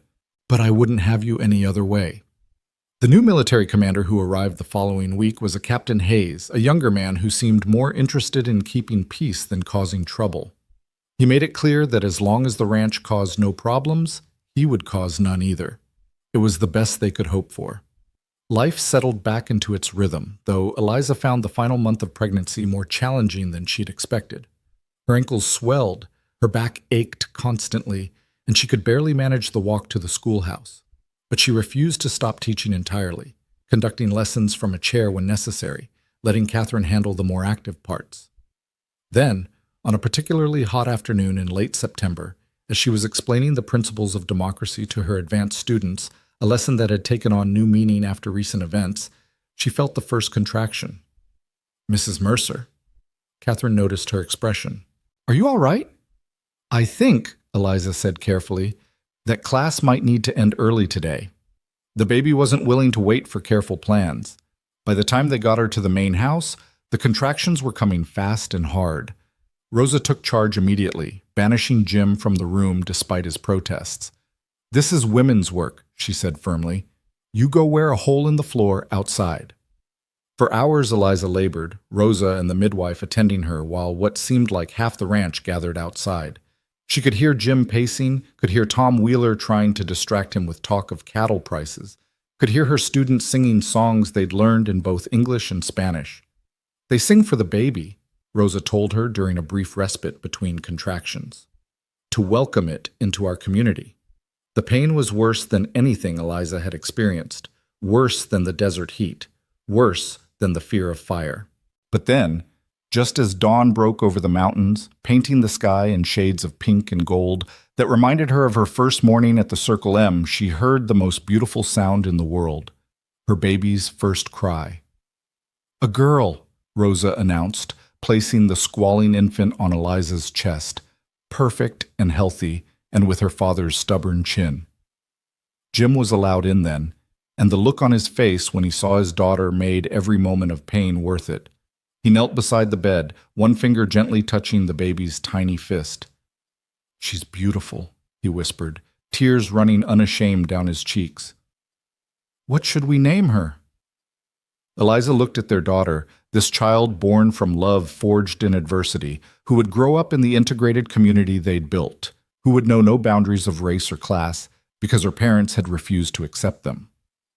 Hope, she said. Hope Sarah Mercer. Hope, Jim repeated, and the baby opened her eyes at the sound of his voice, seeming to look right at him. Perfect. The entire ranch seemed to exhale with relief at Hope's safe arrival, but the celebration was short-lived. 3 days after the birth, while Eliza was still recovering, a rider came thundering into the compound with news that changed everything. Telegraph from Tucson, he gasped, handing the message to Jim. There's been a cave-in at the Copper Crown mine. 40 men trapped, maybe more. Jim's face went white as he read. The Copper Crown was 60 miles south, but half the trapped miners had family on the Circle M or attending the school. Miguel's brother, Tom Wheeler's nephew, countless cousins and friends of their community. We have to help, Jim said immediately, but Eliza could see the conflict in his eyes as he looked at her and their newborn daughter. Go, she told him from her bed, though every instinct screamed to keep him close. Take whoever you need. We'll manage here. Eliza, you just gave birth, and those men might die if you don't help. Go, Jim. Rosa and Catherine will take care of Hope and me. He kissed her fiercely, then their daughter gently, and within an hour, half the ranch's men were riding south with rescue equipment. What should have been Eliza's peaceful recovery became a tense vigil as the women and children left behind waited for news. Catherine stepped up remarkably, keeping the school running while also helping with Hope. The students organized their own support system, the older ones teaching the younger, everyone pulling together in the way crisis had taught them to do. On the 4th day, Rosa was changing Hope's swaddling when she noticed something that made her breath catch. Eliza, she said carefully, the baby, her color is not right. Eliza's heart stopped as she looked at her daughter. Hope's skin had a faint yellow tinge, and she'd been fussier than usual, not nursing well. Jaundice. She'd seen it before in Boston. Sometimes it was harmless, clearing on its own. Sometimes. We need the doctor, Eliza said, trying to keep panic from her voice. But Doc Winters was at the mine collapse, along with every other medical person within 100 miles. They were alone. I know some things, Maria, one of the Mexican women, said quietly. She'd been training with Doc Winters informally, learning herbs and healing. My grandmother was a curandera. There are ways. In Boston, Eliza would have been horrified at the suggestion of folk medicine for her baby, but this wasn't Boston, and they didn't have choices. What do we do? Maria had them place Hope in indirect sunlight, not the harsh desert blaze, but filtered through thin cloth. She made teas from specific plants that she had Eliza drink to pass through her milk. She showed them how to massage the baby gently to help her system process what it couldn't handle alone. For 2 days, they fought Hope's jaundice with every piece of knowledge they had, traditional and modern combined. The yellow deepened before it began to fade, and there were hours when Hope barely cried, too weak to protest. Eliza didn't sleep, couldn't sleep, just held her daughter and prayed to any power that might listen. On the 6th day, 2 miracles happened. Hope's color returned to healthy pink, her cries becoming strong again, and Jim returned with the rescued miners. Not all of them, but more than anyone had hoped to save. 28 men pulled from the darkness, including Miguel's brother and Tom's nephew. When Jim saw his daughter healthy in Eliza's arms, he broke down completely, falling to his knees beside the bed and sobbing with relief. I thought, when I got Rosa's message about the jaundice, I almost left them to come back. But you didn't, Eliza said, touching his face. You saved those men, while you saved our daughter. Maria saved her, and Rosa, and the knowledge of grandmothers I'll never meet. She looked up at the women gathered around, Mexican and white together. We all saved her. It was a moment that crystallized something for Eliza. The school wasn't just about reading and writing. It was about preserving and sharing all knowledge, whether it came from books or tradition, from universities or from generations of wisdom passed down through families. We need to expand the school, she said suddenly. Not just basic education. We need to teach everything, traditional medicine alongside modern, Spanish and English, the history of all our peoples. Eliza, you just had a baby, and she just recovered from jaundice, Jim said gently. Maybe rest first? But the idea had taken hold. As she recovered and hope grew stronger, Eliza began planning. She brought in the older Mexican women to teach traditional crafts and healing. She had the Apache, when they felt safe enough to visit, share their knowledge of the desert, which plants were food and which were medicine. She had the ranch hands teach practical skills, how to read brands, how to figure accounts, how to write contracts that couldn't be twisted against them. The school evolved from a simple classroom into something unprecedented, a true center of multicultural learning.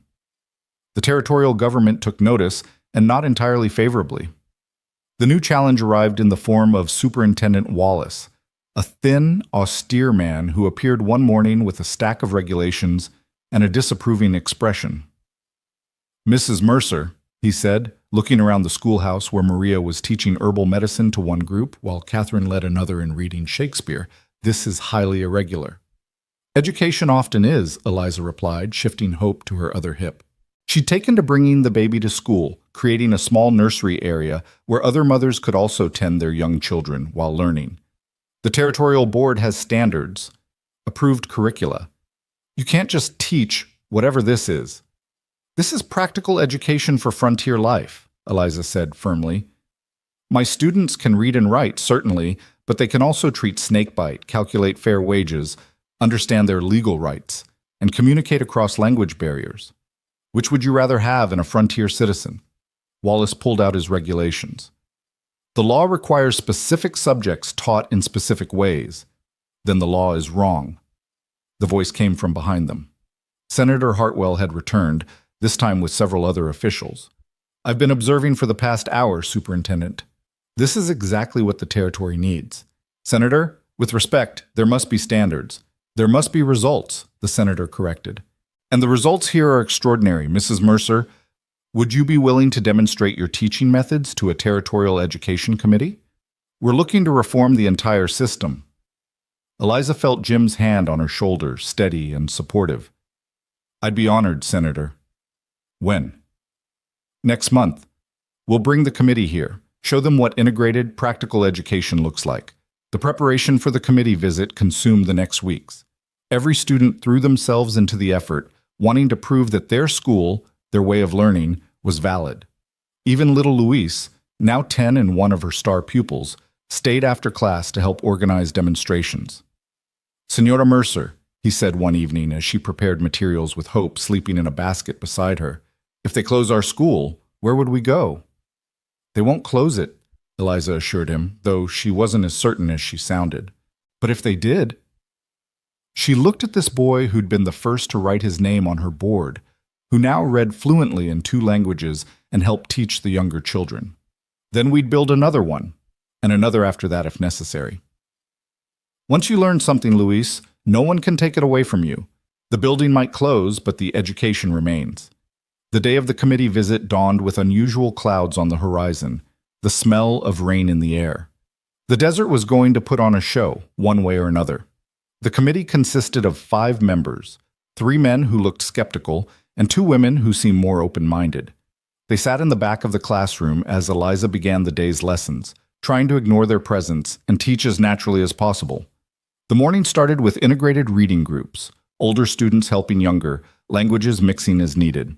One of the committee members frowned when Spanish explanation helped an English-speaking student understand a concept, but Eliza pressed on. Then came mathematics, but practical mathematics, calculating water rights, figuring feed costs, understanding interest rates that affected loans. Tom Wheeler, now able to read and figure, stood at the board explaining how understanding numbers had saved him from a predatory contract. "This is all very practical," one committee member interrupted. "But what about culture? Literature? The fine arts?" Catherine stepped forward with her Shakespeare group. But they didn't just recite.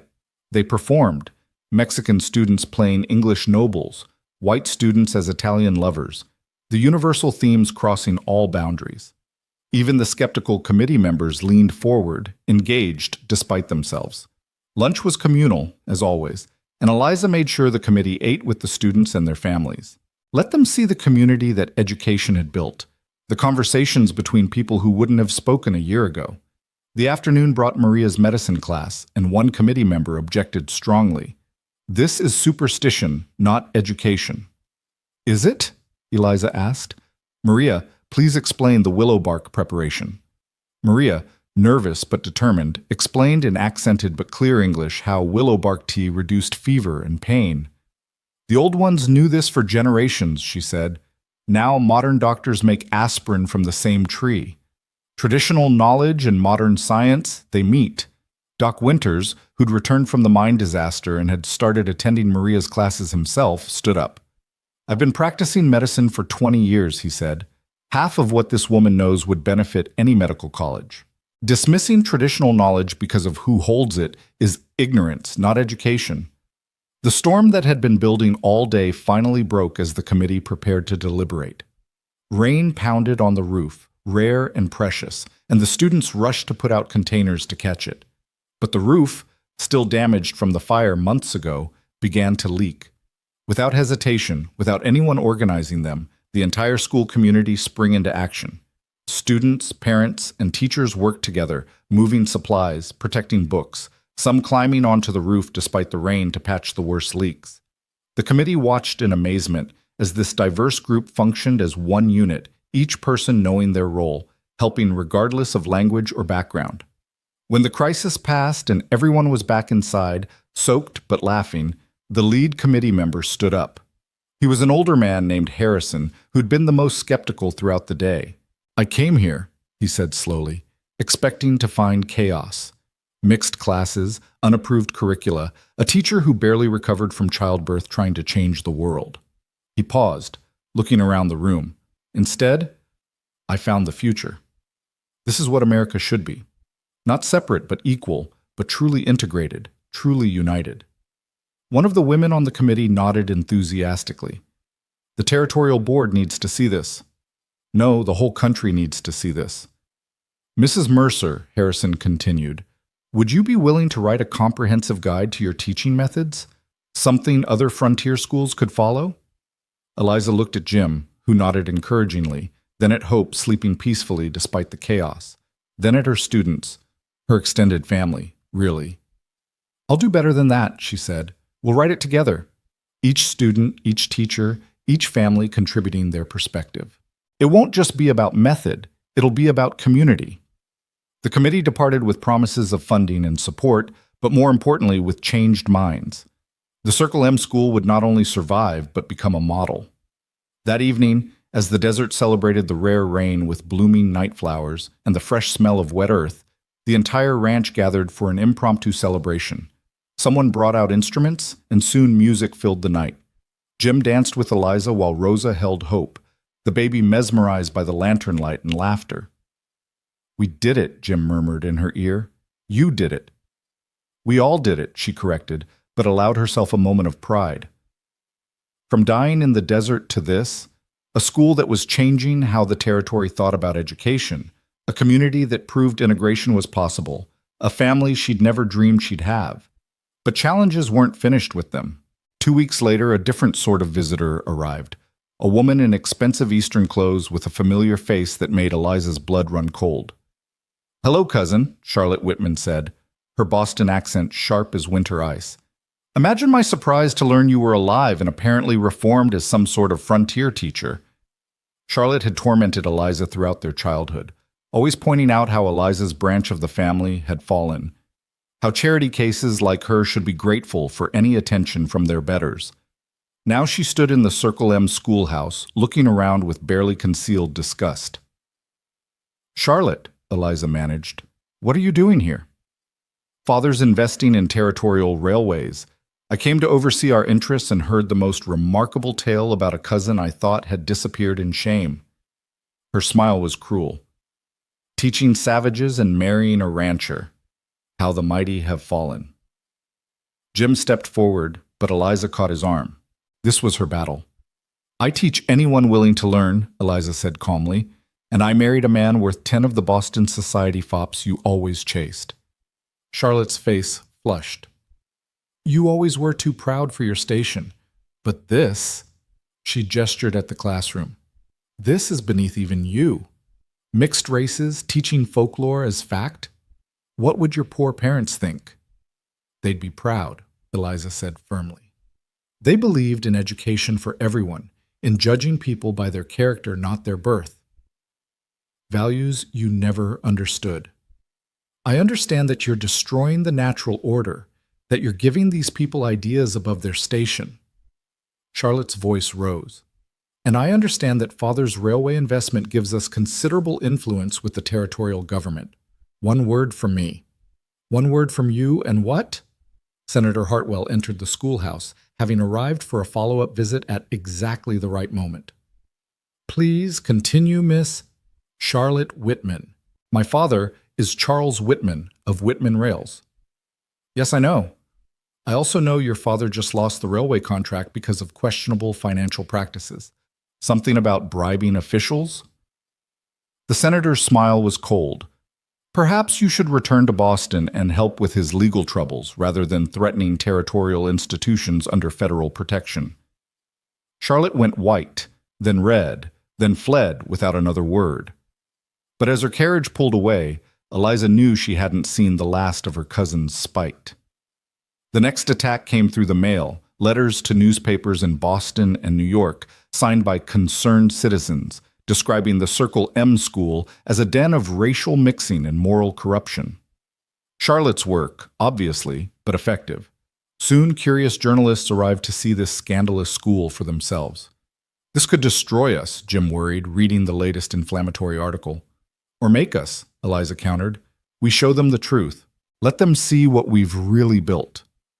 The first journalist was Harold Morrison from Harper's Weekly, a man who arrived expecting sensation and found something else entirely. He spent a week observing, interviewing, participating. When Tom Wheeler taught him to calculate water rights while barely able to read a year ago, when Maria's traditional medicine possibly saved his horse from colic, when he saw former enemies working side by side, his perspective shifted. His article, when it appeared, was titled "The Frontier of the Future: How One School is Redefining American Education." It described not scandal, but hope, not corruption, but community. Other journalists followed, and while some wrote negative pieces, more were won over by what they saw. The school became famous, or infamous depending on perspective. Letters arrived from around the country, some filled with hate, others with donations and support. Teachers wrote asking to come study their methods.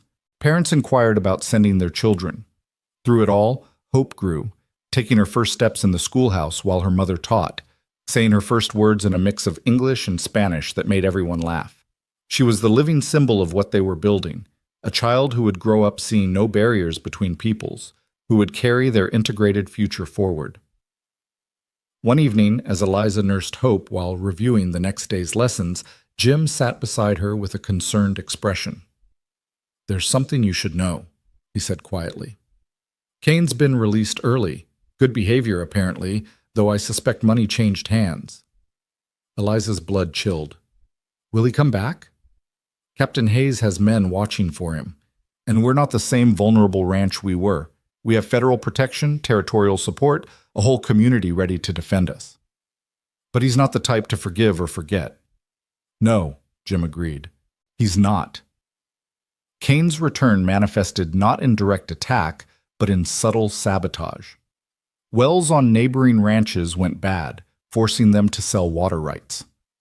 Supply wagons heading to the Circle M were robbed. Parents received anonymous threats about sending their children to the school, but the community had learned strength. When wells went bad, the Circle M shared its water. When supplies were stolen, everyone contributed what they could. When threats came, parents walked their children to school in groups, daring anyone to try something. The confrontation came at the worst possible time. Eliza was teaching a special session on constitutional rights, something that had become more important as their students faced various forms of discrimination, when Kane walked into the schoolhouse. He looked older, harder, prison having carved harsh lines into his face. Several men flanked him, hands resting on gun butts. "Mrs. Mercer," he said with mock politeness, "still corrupting young minds, I see." "Mr. Kane, you're trespassing." "Am I?" "This schoolhouse sits on what was once public land. I filed a claim stating the transfer to private ownership was illegal." Eliza's heart sank. If he'd found some legal technicality— "Interesting theory," Judge Brennan said from the doorway, where he'd appeared with Captain Hayes and several soldiers. "Except the land was properly transferred through territorial authority, which I personally oversaw." "Your claim is worthless, Kane." "We'll see what higher courts say." "We will indeed. But until then, you're under arrest for violating the terms of your parole by coming within a mile of the Circle M." Kane's face twisted with rage. "You think you've won? You think this changes anything? The natural order will reassert itself. Your precious integrated school will fail, and—" His speech was cut short by Luis Delgado stepping forward. The boy, now 11, stood straight and spoke clearly. "Mr. Kane, you say natural order, but I study nature with Senora Mercer. In nature, diversity makes systems stronger. Monocultures fail. Integration survives." The simple wisdom from a child's mouth seemed to break something in Kane. He looked around at the students, Mexican, white, even some Apache children now, all standing together, unified in their defiance of his worldview.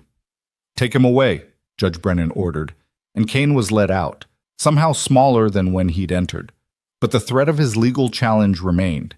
If he could find a sympathetic judge, if he could exploit some technicality, everything they'd built could crumble. "We need to make the school independent of land ownership," Eliza said that night as they discussed options. "Something that exists regardless of who owns what." "A trust," Jim suggested. "Put the school into a trust that exists independent of the ranch." It was brilliant. They worked with Judge Brennan and sympathetic lawyers to create the Circle M Educational Trust, with a board drawn from all communities, Mexican, white, Apache, anyone who had children in the school. The trust would own the school buildings and the land they sat on, making it immune to individual land disputes. The signing ceremony became another celebration, another proof that community could overcome individual greed. Even Charlotte's continued attempts to discredit them through Eastern newspapers couldn't diminish the achievement. As autumn came to the desert, painting the mountains in different shades of brown and gold, Eliza stood in her schoolhouse watching her students work. Hope played in the corner, toddling between desks, beloved by all. Catherine was teaching advanced literature to one group while Maria led others in traditional weaving. Outside, Jim was working with the older boys on construction. They were building another room for the school, demand having outgrown space again. Tom Wheeler approached her desk, holding a letter carefully. "Mrs. C, I wrote to my brother back in Ohio. Told him about the school, about learning to read at my age. He wants to come visit, maybe stay. Says if I can learn, maybe he can too." "Of course he can, Tom. There's always room for more students." "The thing is," Tom hesitated, "he married a Cherokee woman. They got 3 kids, mixed blood kids. Would they be welcome?" Eliza looked at her classroom, Luis helping a new white student with pronunciation, the Wilson sisters teaching an Apache girl to write her name, everyone mixed and mingling like it was the most natural thing in the world. "Tom, if they want to learn, they're welcome. That's the only requirement here." Tom's weathered face broke into a smile. "I'll write 'em tonight." Tell him to come quick before winter. As Tom walked away, Eliza reflected on how far they'd all come. The school that had started as a simple literacy program had become something revolutionary, a proof that America's future didn't have to be segregated, that education could unite rather than divide. But more than that, it had given her everything she'd never dared dream of. A husband who loved and supported her, a daughter who would grow up in a better world, a purpose that mattered, and a family that extended far beyond blood. The desert had tested her, nearly killed her, but ultimately transformed her. Elizabeth Carrington, the desperate spinster from Boston, had become Eliza Mercer, teacher, mother, and architect of change. A commotion outside drew her attention. Riders were approaching, many riders, and for a moment the old fear returned. But then she heard singing. Her students who'd gone to compete in the territorial spelling bee were returning, and from their joy, she knew they'd won. She stepped onto the porch with hope in her arms, watching as the students dismounted, waving a trophy and all talking at once. Jim appeared beside her, his arm going around her waist. "Listen to them," he said softly. "Mexican kids, white kids, all celebrating together. You did that." "We did that," she corrected, as she always did. "Mama, down!" Hope demanded, wanting to join the celebration. Eliza set her daughter on the ground and watched her toddle toward the mixed group of children, who immediately included her in their celebration, lifting her up and passing her around like the precious treasure she was. This was the future. Not perfect, still facing challenges, but bright with possibility. The Circle M school would continue to grow, to influence other schools, to prove that integration and education could transform the frontier. But that was tomorrow's work. Today was for celebration, for community, for the joy of children who'd proven themselves against schools that had never imagined they could compete.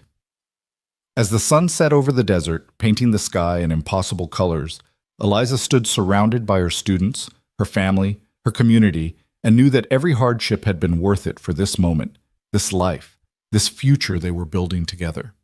The victory at the spelling bee should have been pure triumph, but within a week, disturbing news arrived that cast shadows over their celebration. The federal government, under pressure from various interests, was considering new legislation that would mandate separate schools for different races. The very foundation of everything they'd built was under threat, not from local prejudice, but from the highest levels of power. "They can't do this," Catherine said, pacing the schoolhouse after reading the proposed legislation. "We've proven integration works. The children who competed, they won against segregated schools. They can and they will, unless we stop them," Eliza replied, bouncing Hope on her knee while her mind raced through possibilities. The toddler had been fussy all morning, perhaps sensing the tension. "We need allies, testimonies, evidence that can't be ignored." Jim entered with Judge Brennan and Senator Hartwell, their faces grim. "It's worse than we thought," the senator said without preamble. "There's a consortium of interests pushing this. Railway companies wanting cheaper labor kept ignorant, land speculators like Keynes Associates, even some religious groups claiming mixing races goes against divine plan." "Divine plan!" Rosa scoffed from where she was preparing lunch for the students. "God makes all children innocent. Men make them separate." "The hearing is in 3 weeks in Washington," Judge Brennan added. "They're fast-tracking it before opposition can organize." Eliza stood, her decision immediate. "Then I go to Washington." "Eliza, no," Jim protested. "Hope's too young for such a journey, and you can't leave her." "Then she comes with me." "Jim, if we don't fight this now, there won't be a school for her to grow up in. Everything we've built will be destroyed legally this time." The room fell silent except for Hope's babbling. She'd started stringing words together lately, a mixture of languages that perfectly embodied what they were fighting for. "I'll go with you," Catherine said firmly, "and we should take some of the students. Let them see what they're trying to destroy." "Luis," Eliza said immediately, "and Mary Wilson, and Joseph Crowfeather from the Apache families." Different backgrounds, all brilliant, all products of integrated education. Tom Wheeler cleared his throat. "Begging your pardon, Mrs. C., but might be good to have someone like me along too. Show them it ain't just children learning, but grown folks who never had a chance before." And so the delegation was formed. Jim would stay to run the ranch and protect what they'd built, while Eliza would take their case to the Capitol. The community rallied, raising funds for the journey, preparing statements, gathering evidence of the school's success. The night before departure, Jim held Eliza close in their bed, Hope sleeping between them as had become her habit when she sensed distress. "I'm scared," Eliza admitted in the darkness. "Not of failing, but of what success might cost. We're making enemies, powerful ones." "You could stop," Jim said softly. "We could just teach our local children, stay quiet, hope they forget about us." "Could you?" she asked. "Could you watch Luis be forced into a separate school? Watch the Apache children barred from education? Watch everything we've built crumble and do nothing?" "No," he admitted, "but I had to offer. A husband's supposed to protect his wife, and here I am sending you into battle." "We protect each other," Eliza reminded him. "That's what partners do." The journey east was a revelation for the students. Luis had never been farther than Tucson, and his eyes widened at each new sight. Mary Wilson, usually confident, grew quiet as they moved through territories where signs read, "No Mexicans or Indians." Joseph Crow Feather, barely 13 but wise beyond his years, observed everything with careful attention. Catherine had arranged for them to stay with sympathetic families along the way, people who'd read about the Circle M school and supported their mission. Each stop became an opportunity to share their story, to show what integrated education could accomplish. In Kansas City, they were invited to speak at a church. Eliza watched with pride as Luis explained in perfect English how learning to read had opened worlds to him, then switched to Spanish to include the Mexican workers who'd gathered outside to listen through windows. Mary recited Shakespeare, then taught the audience a traditional Mexican song she'd learned from her classmates. Joseph demonstrated mathematical principles using both Western methods and Apache counting systems. "These children are remarkable," the minister said afterward, "but surely they're exceptions." "They're only exceptional because they were given opportunity," Eliza replied. "Every child has this potential. We've simply proven it." Tom Wheeler's testimony was perhaps most powerful. The grizzled ranch hand stood before the sophisticated audience and spoke simply. "I worked 40 years not knowing my own worth because I couldn't read what I was signing. Mrs. Mercer taught me my letters, and now I help run the Circle M's accounts. If an old fool like me can learn, anyone can. But it happened because we learned together, helping each other. You separate us, you lose that." They gathered letters of support from everyone they met, building a portfolio of evidence. But Eliza knew their real challenge waited in Washington. The Capitol was overwhelming in its grandeur and its indifference. Officials who'd seemed supportive in letters were suddenly unavailable. Appointments were canceled, rescheduled, canceled again. They'd been in the city 3 days, money running low, when unexpected help arrived. "Mrs. Mercer." The woman's voice was familiar but impossible. Eliza turned to find Charlotte Whitman in the hotel lobby, but transformed. Gone was the cruel superiority, replaced by something that looked almost like humility. "Charlotte, come to gloat?"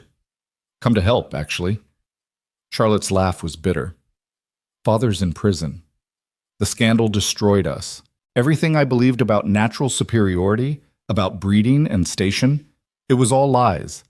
The inferior people I scorned are the ones who showed me kindness when I had nothing."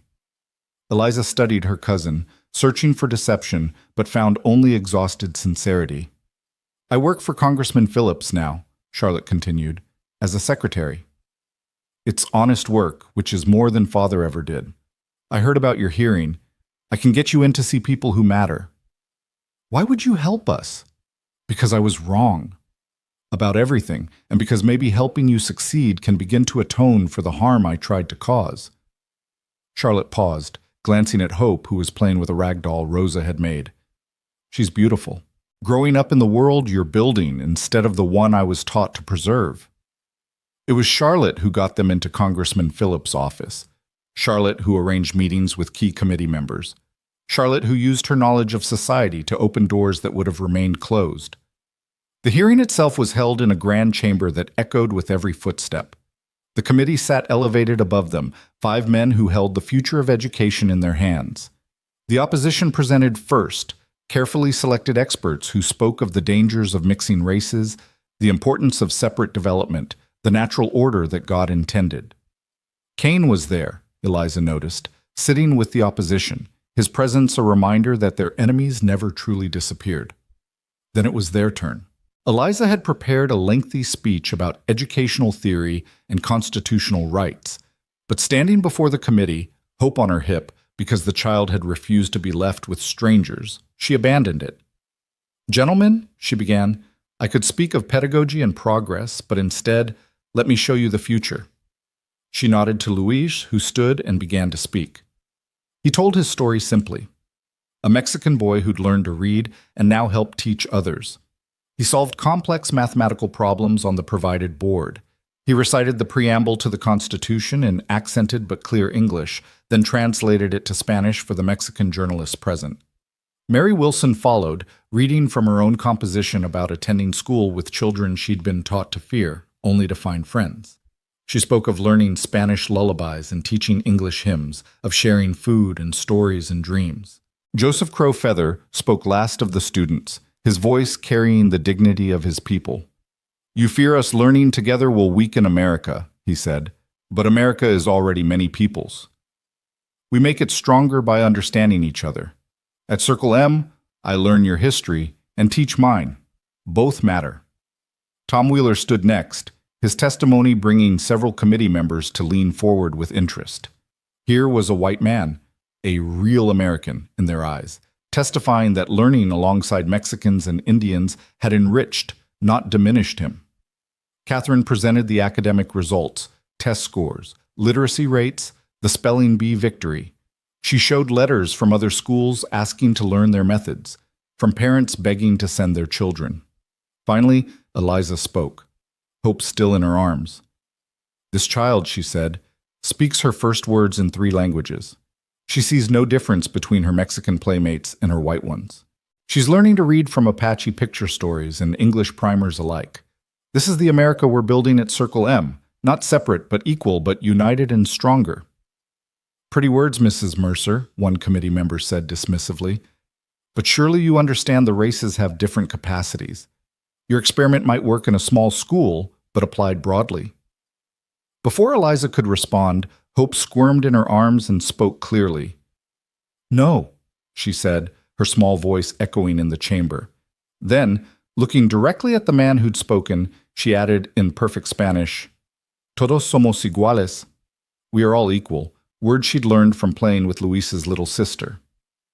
The chamber fell silent. This toddler, this product of integrated education, had just demonstrated what they were trying to legislate against. "From the mouths of babes," Senator Hartwell said into the silence. He'd come to support them, using his influence to ensure a fair hearing. "Gentlemen, we're not here to debate whether integration can work. These people have proven it does. We're here to decide whether America will embrace its future or cling to a past that never truly existed." The committee recessed for deliberation. Eliza and her delegation waited in the anteroom, tension mounting with each passing hour. Charlotte brought them food, stayed with them despite having no official role. "Whatever happens," she told Eliza quietly, "you've already won. You've changed minds, including mine." When the committee reconvened, the chairman stood slowly. "By a vote of 3-2, he announced, this committee recommends against the proposed mandatory segregation in territorial schools. Furthermore, we recommend the Circle M school model be studied for potential wider implementation." The celebration was restrained in the chamber but exploded outside. Luis hugged Mary Wilson, Tom Wheeler actually cried, and Hope, caught up in the joy, laughed and clapped her hands. But Kane approached as they left the building, his face twisted with fury. "This isn't over," he hissed at Eliza. "You've won a battle, not the war. There are other ways to destroy what you've built." "Mr. Kane," Charlotte stepped between them, surprising everyone, "I believe there are several warrants for your arrest in various territories. Shall I alert the authorities you're here?" Kane paled and retreated, but his threat lingered. The journey home was triumphant but exhausting. At every stop, people wanted to hear about the hearing, about the school that had challenged federal policy and won. Churches offered donations, teachers asked about positions, families inquired about moving to the area. But it was the telegram waiting at their last stop that changed everything. Jim's terse words sent cold fear through Eliza. "Come quickly." Fire again. Rosa hurt. School stands but barely. They raced the final miles, arriving to find the Circle M in organized chaos. The school had been attacked while they were gone. Not burned this time, but vandalized, windows broken, books destroyed, and worst of all, Rosa had been injured trying to stop the attackers. Eliza found her in bed, bandaged and pale, but alert. "I'm fine, mija," Rosa said immediately. "But they destroyed so much. The books, the children's work." "We'll replace them," Eliza said, though she didn't know how. Their funds were depleted from the journey, and the ranch had suffered losses from suspicious cattle deaths. "It was Kane's men," Jim told her privately. "We can't prove it, but everyone knows. He's trying to break us financially since he couldn't do it legally." That night, holding Hope close while the child slept, Eliza felt despair creeping in. They'd won in Washington, but what good was that if they couldn't keep the school running? The answer came from unexpected sources. Tom Wheeler's brother arrived from Ohio with his Cherokee wife and mixed children, but also with something else, a wagon full of books donated by Ohio schools that had heard about Circle M. The Wilson sisters' aunt in California sent money. Joseph Crow Feather's Apache band, usually suspicious of white institutions, brought horses to sell, donating the proceeds to the school that had welcomed their children. Most surprisingly, a package arrived from Boston with no return address. Inside was a substantial bank draft and a note. "For the education of all children, regardless of birth, C.W." Charlotte's final gesture of atonement before disappearing into anonymity. With the donations, they not only rebuilt, but expanded. They added a library, a proper science room, quarters for boarding students from distant ranches. The attack that was meant to destroy them had instead rallied support from across the country. Luis, inspired by the Washington trip, started a student newspaper. Mary Wilson organized a drama club that performed plays mixing all their cultural traditions. Joseph Crow Feather began teaching younger Apache children who'd been afraid to come before, showing them they could keep their identity while gaining new knowledge. On Hope's second birthday, the entire community gathered for a celebration that was also a statement. The school was fuller than ever, with over 60 regular students and more arriving weekly. Catherine had recruited 2 more teachers, one a freed slave from Texas who brought her own perspective on the importance of education, another a Chinese immigrant who'd been barred from teaching in California schools. "We're becoming what America claims to be," Eliza told Jim that night as they watched Hope play with children of every background imaginable. "A true melting pot, but one where ingredients keep their flavor while creating something new together." But even in triumph, challenges persisted. Rosa, though recovered, moved slower, her injury having taken its toll.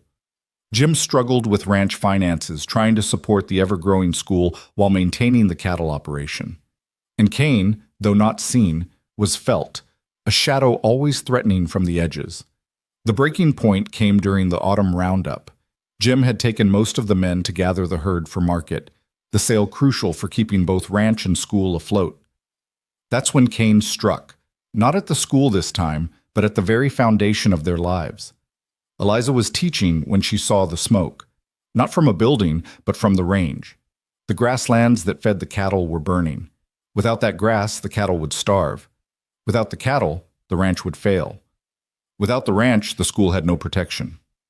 "Everyone out," she commanded, her teacher's voice cutting through panic. "Older students, help the younger. Catherine, take Hope." She ran toward the fire, joined by every able-bodied person from the ranch. But the fire was massive, set at multiple points with accelerants that made it burn faster and hotter than natural flame. "It's no use," Miguel said, coughing from smoke. "It burns too fast." "Then we save what we can," Eliza declared. "Create a fire break at the creek. Save the winter pasture at least." They worked through the night, teachers and students, mothers and children, everyone who could hold a tool. When Jim and the men returned, racing back at the sight of smoke, they found their families had saved a third of the range, enough to survive on, barely. Kane appeared the next morning, not hiding his involvement this time. "Sell to me," he said simply. "I'll give you fair price for the ranch, enough to start over somewhere else. Otherwise, I'll keep coming. You can't watch everything all the time." "Get off my land," Jim said quietly, dangerously. "Think about it, Mercer. Your wife, your child. Accidents happen on the frontier. It was the wrong thing to say. Before Jim could move, Eliza stepped forward and slapped Kane hard enough to knock his hat off. "You threaten my child again," she said, her voice carrying to everyone gathered. "And I'll kill you myself." "That's not a threat, Mr. Kane. It's a promise from a mother who's already survived everything you've thrown at us." Kane raised his hand as if to strike back, but suddenly found himself surrounded, not just by Jim and the ranch hands, but by the students' parents, the Apache traders who'd been visiting, even some townspeople who'd come to help fight the fire. "You should leave," Judge Brennan said, appearing from the crowd. "And Mr. Kane?" "I've been researching that early release you received. Seems the judge who signed it received a rather large deposit shortly after. Federal marshals are very interested in that coincidence." Kane's face went from red to white. Without another word, he mounted his horse and rode away. They'd later learn he'd fled to Mexico, finally understanding that his war against the Circle M was unwinnable. But the damage was done. The ranch was crippled, barely able to support itself, much less the growing school. They needed a miracle. It came in the form of an unexpected visitor, Theodore Roosevelt himself, not yet president but already a force in American politics. He'd heard about the Circle M school and came to see for himself. "By God," he said, watching the integrated classroom at work, "this is the most American thing I've ever seen. Different peoples working together, lifting each other up. This is what will make us a great nation." His endorsement, published in newspapers nationwide, brought a flood of support. Donations, volunteers, and most importantly, a contract from the territorial government to provide beef for military posts at premium prices, specifically from the Circle M in recognition of their contribution to education.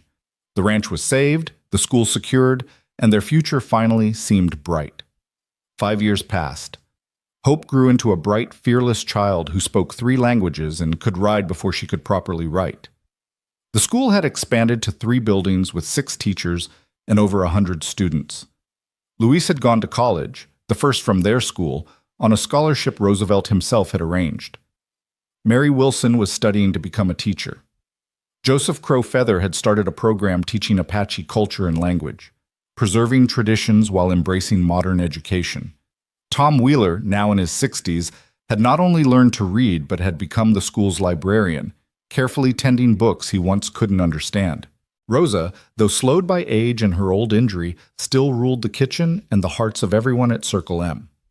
Catherine had married a young doctor who'd come to study Maria's traditional medicine, and they'd started a clinic attached to the school. Maria herself had become a certified nurse, the first Mexican woman in the territory to achieve that distinction. On a warm spring evening, Eliza stood where she'd stood that first day, looking out over the Circle M, but now seeing not just a ranch, but a community. Children played in the courtyard, white, Mexican, Apache, Chinese, Negro, and combinations of all, their laughter the sound of the future being born. "Mama, look!" Hope called, running up with a paper. "I wrote a story in all 3 languages." Eliza knelt to read her daughter's work, marveling at the neat letters, the confident switching between tongues, the story itself about children from different worlds becoming friends. "It's beautiful, my love. Mrs. Wilson says I could be a writer someday, or a teacher like you, or maybe both." "You can be anything," Eliza told her daughter. "That's what we built here, a place where anyone can become anything." Jim appeared, older now, with silver dominating his hair, but still strong, still the man who'd saved her from the desert. "Senator Hartwell's here," he said. "Wants to talk about making the Circle M model mandatory for all territorial schools." Mandatory? Eliza stood, brushing dust from her skirts. "We can't force integration, Jim. It has to be chosen, embraced. Then let's go tell him that." As they walked toward the house, Hope running ahead to greet the senator she'd charmed as a baby in Washington, Eliza reflected on the journey that had brought them here. She'd left Boston with nothing but desperate hope. She'd nearly died in the desert. She'd faced fire, prejudice, violence, and political opposition. But she'd also found love, purpose, family, and proof that America could be what it promised. A place where all people were created equal, where education could break down barriers, where community could triumph over division. The Circle M school stood as testament to that possibility, its bells ringing across the desert, calling children of all backgrounds to learn together, to grow together, to build together the America that could be.